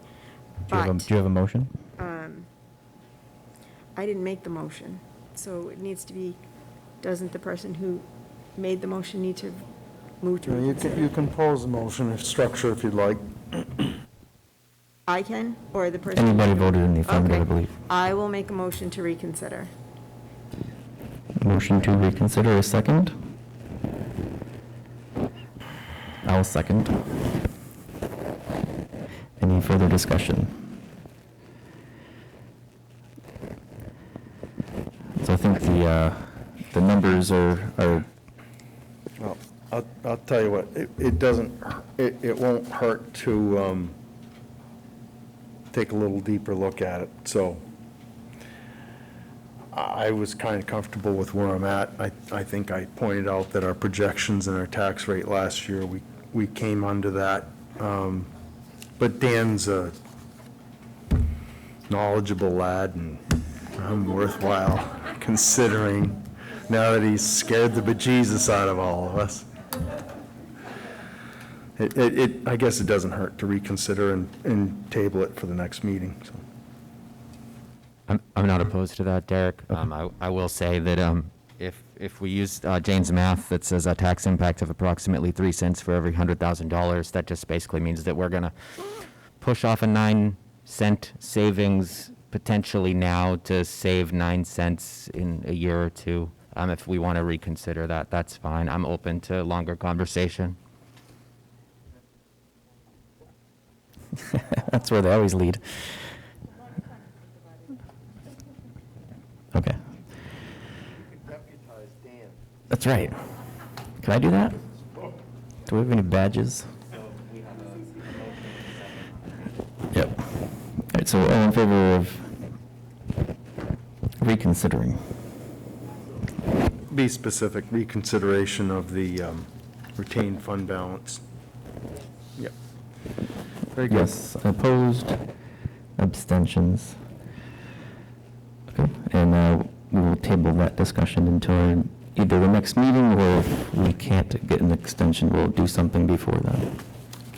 I just looked, I found the email, and they are allowing up to a 30-day extension, which we wouldn't need because I hope we would vote on the 8th, but we have to request it in no less than 5 business days before the deadline, and I have to send a letter to the commissioner, so I'll be doing that tomorrow. All right, thank you. Mr. Gus? Oh, okay. First of all, Oh, okay, we need a motion. Move to table the discussion about retaining the fund balance until our next meeting. Okay, motion by Brenda, second by Jessica. Any discussion? All in favor? Aye. Opposed? Abstentions? Thank you. okay? Gus Kokoza, 21 Fairway Drive.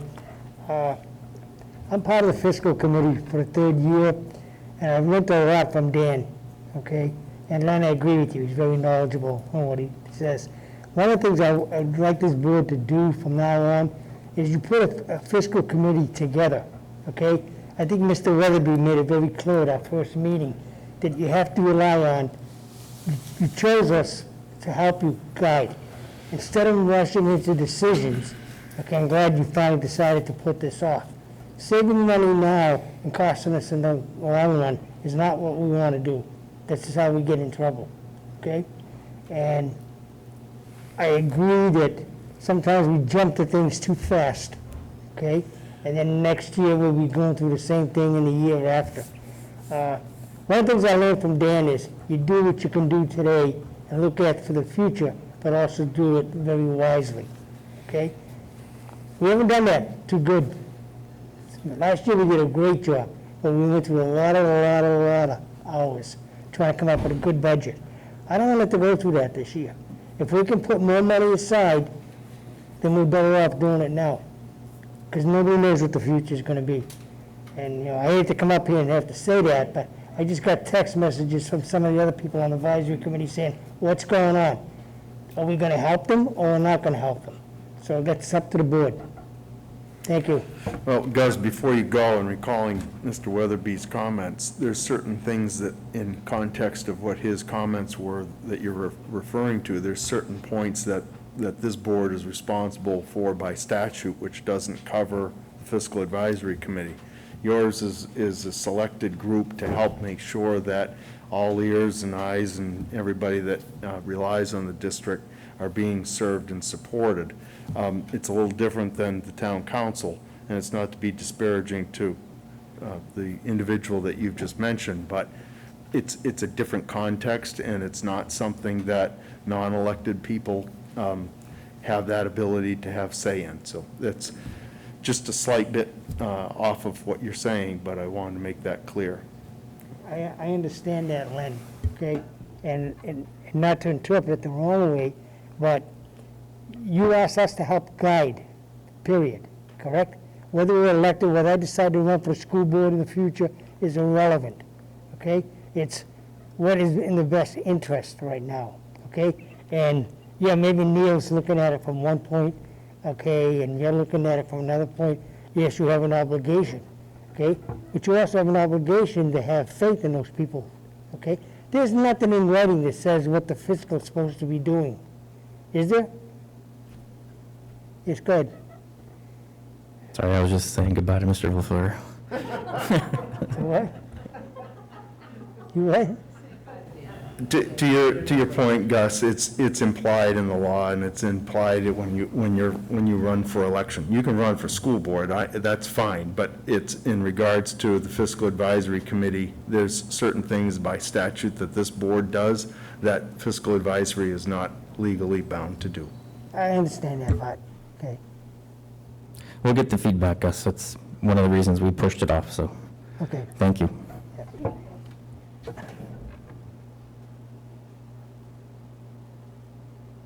Okay, anybody else?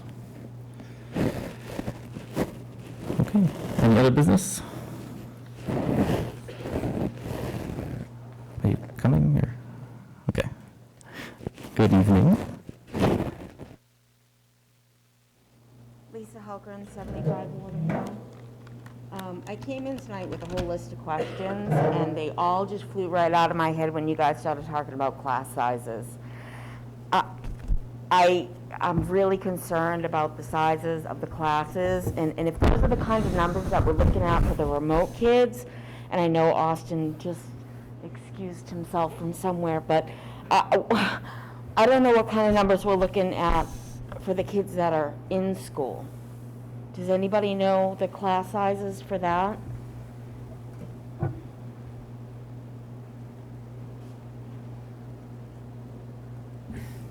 I don't have them broken down, Lisa. I only have the aggregate numbers. I don't have the breakout. That's the unfortunate part right now. I don't have the breakout of the numbers for remote and in face-to-face. The third grade, we've definitely, been looking at to say, when do we make that shift, as we did with the fourth grade, and as we did with the fifth grade, I think, and that was probably 2 weeks ago. We had a plethora of fifth graders, so we took that step and added that fifth grade, and we added an entire middle school team as well. I think that was done. Can I ask why you're waiting? I mean, you're going to have to get somebody in. They're going to have to learn all of the new things. They're going to. I don't understand why you're waiting to hire somebody and bring them in. I understand that people are bouncing back and forth, and I understand that everything is fluid and the numbers change daily. To me, that says that people aren't comfortable with any of the choices, and that makes me sad. It makes me sad that 3% or whatever number that you said of parents are choosing to try to homeschool their kids. I'm in the Derry 10K plus tax bracket. Nobody should have to homeschool their kids in Derry. We have great teachers and great schools, and I think the plan is just not enough of a plan for people to sink their teeth in and say, this is my decision. And while none of them are good, we all understand nothing's perfect and none of them are good. So many people can't even look at it and go, all right, I can make this work, or I can make, so they keep bouncing back and forth. And I think that's part of the reason those numbers are changing. And we know that some of that 3% too is through VLOCs, which they're still considered a Derry Cooperative School District student. And some of the parents who answered in homeschool really thought that homeschool meant in the survey that was the alternative remote learning option. And that was actuality of speaking with those parents. So, that 3% is a kind of a soft 3%, but yeah, not taking anything away from that, just saying. I think I know some of that, the 3%, but VLOCs is full, so I mean, that's not even an option So I can give for some you folks. the actual class sizes, but I can't give you the actual face-to-face based on the district enrollment sheet at this time. Okay. I can give you that Derry Village has, I'll give you a, example. Derry Village right now, as of today, if this is updated, 25, 25, 25. In each of its fifth grade classes. However, one of those is remote, right? So I was told they had 25, and now in Austin's category that he had on his sheet, it's 31, because some of those other students came from other schools to fill that fifth grade class. However, when I went through today at Derry Village, they were preparing for 23 and 24 students. See, there's a discrepancy. In a face-to-face class. Right, and there's a discrepancy in information there. So some of those students may have well moved back today, Lisa. This is what I'm reading right now. Right. So, I'm not trying to evade the question. I'm trying to answer it as transparently as I can right now. Okay, so the answer is that you still don't know what size. This has been, Well, we know, I just don't have it on this, the Okay, principals know. I just have not been sent that direct information. Okay. Kathy, do you have any of that direct information? Yeah, I called the school today at Derry Village. There's 23 and 24 That's on-site and 23 remote in fifth grade. Is that what Right. Yeah. Okay. But So is that 23, for 24. 24 for all of the class? Like, is a seventh grade class going to have 24 kids in it? Is a first grade class going to have 24 kids in it? No. Because I know for me, No. from the beginning, and I don't understand, and I know your answer is the governor said this is the, this is his recommendation. And his recommendation was, I'm going to leave it up to the districts to decide. Because Derry, New Hampshire shouldn't have the same standards as, Podunk, White Mountains, that has literally never seen a COVID case and only has 64 kids in their whole district. Our district is very different. We shouldn't have the same standards as them. So when he said, somewhere between 3 and 6 feet, let the districts decide for themselves. And so we said, well, that's the standard, between 3 and 6. But I can't go to Sabatino's and eat dinner and sit 3 feet away from somebody else. But that's okay for the kids. And so now when you're putting 24 kids in a room and you've set the desks from the middle of this desk to the middle of this desk is 4 feet apart, that's not putting kids 4 feet apart. And now we've got 25 kids in the same room. You can't have 25 kids in my daughter's dance class. They have to be 8 feet apart. You have to have 50% capacity in all the gyms. You have to have 50% capacity in the restaurants. Can't sit at a bar across from somebody. Restaurants So are I actually don't- 100% now, I believe.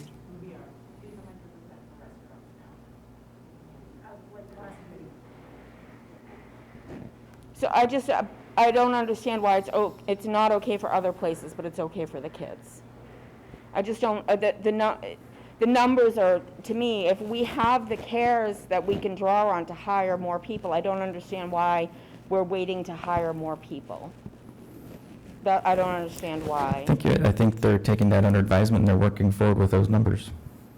We have hired a lot of long-term, so you and I have had ongoing conversations, as Brenda and I have had ongoing conversations. We hired an additional middle school team, additional fourth grade teacher remote, well, long-term sub, I should say, right? And Austin, correct me if I'm wrong, fifth grade, we're looking at third grade very, very carefully. And I did hear you say all of the new staff that you've hired, but then I hear you saying, well, we're waiting to look at that, and we're waiting to look at that, when we already know that, 38 kids in a class is a lot. Even for a remote class, it's really, really a lot. And I'm wondering if we're splitting the teachers, if the class, my concern is that the in-school class sizes are going to be similar numbers. No. No, you're saying no. No, they're not. No, I mean, I don't have the exact numbers for you, Okay. but they are obviously within our class size policy or less. No, they're not. So it's really just the remote kids that aren't getting this, and I know it can never be exactly the That same. class size in grade 3 in remote is the one that we're looking at. Okay. To decrease. The others are, if you have an 18, I think, Austin, if you can Yeah, repeat the kindergarten. I wrote it down right here, 38 for grade 3, 29 to 30 for grade 4, 30 to 31 for grade 5. So, I mean, they're all still kind of high for the remote ones. Kindergarten are pretty much on mark. Yeah, I didn't I think get it's 18, those. 18, and 19, Austin, was that it? I didn't get those numbers for the younger ones. Yeah, I wrote them down as you were saying them. For the remote kids. Kindergarten, approximately 19. First grade, 18 to 19. Second grade, 24 to 25.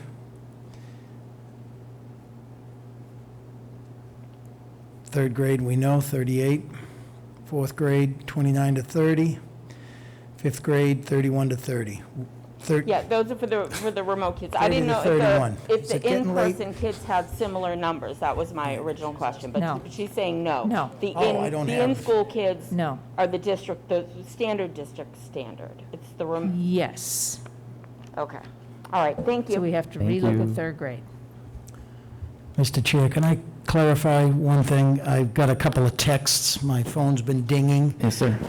saying about we don't have any non-certified teachers. I probably miscommunicated. I think that's pretty amazing for you to be able to believe that I would miscommunicate something. But I believe I did say that I knew people that hadn't taken the praxis, so therefore they couldn't be certified. So I wasn't saying that we don't have non-certified. I said I believe everybody that we've hired so far as an educator, they just might not be certified as of yet. Thank Good you. clarification, thank you. Okay, other business? Brenda? I just want to recognize the custodians one more time in our district because they have worked their butts off since March without stopping. They've worked no matter what the conditions were. They worked to keep people safe, worked through helping out the lunch ladies who also were fabulous. But now they're also working because we have construction going on. So they cleaned and now they're cleaning again. And they're going to keep cleaning because the construction is going on and making lots of dust and lots of mess. And I just want them to know that I recognize how hard they're working constantly. It's like being home. The laundry never stops. You look, turn around, it's back.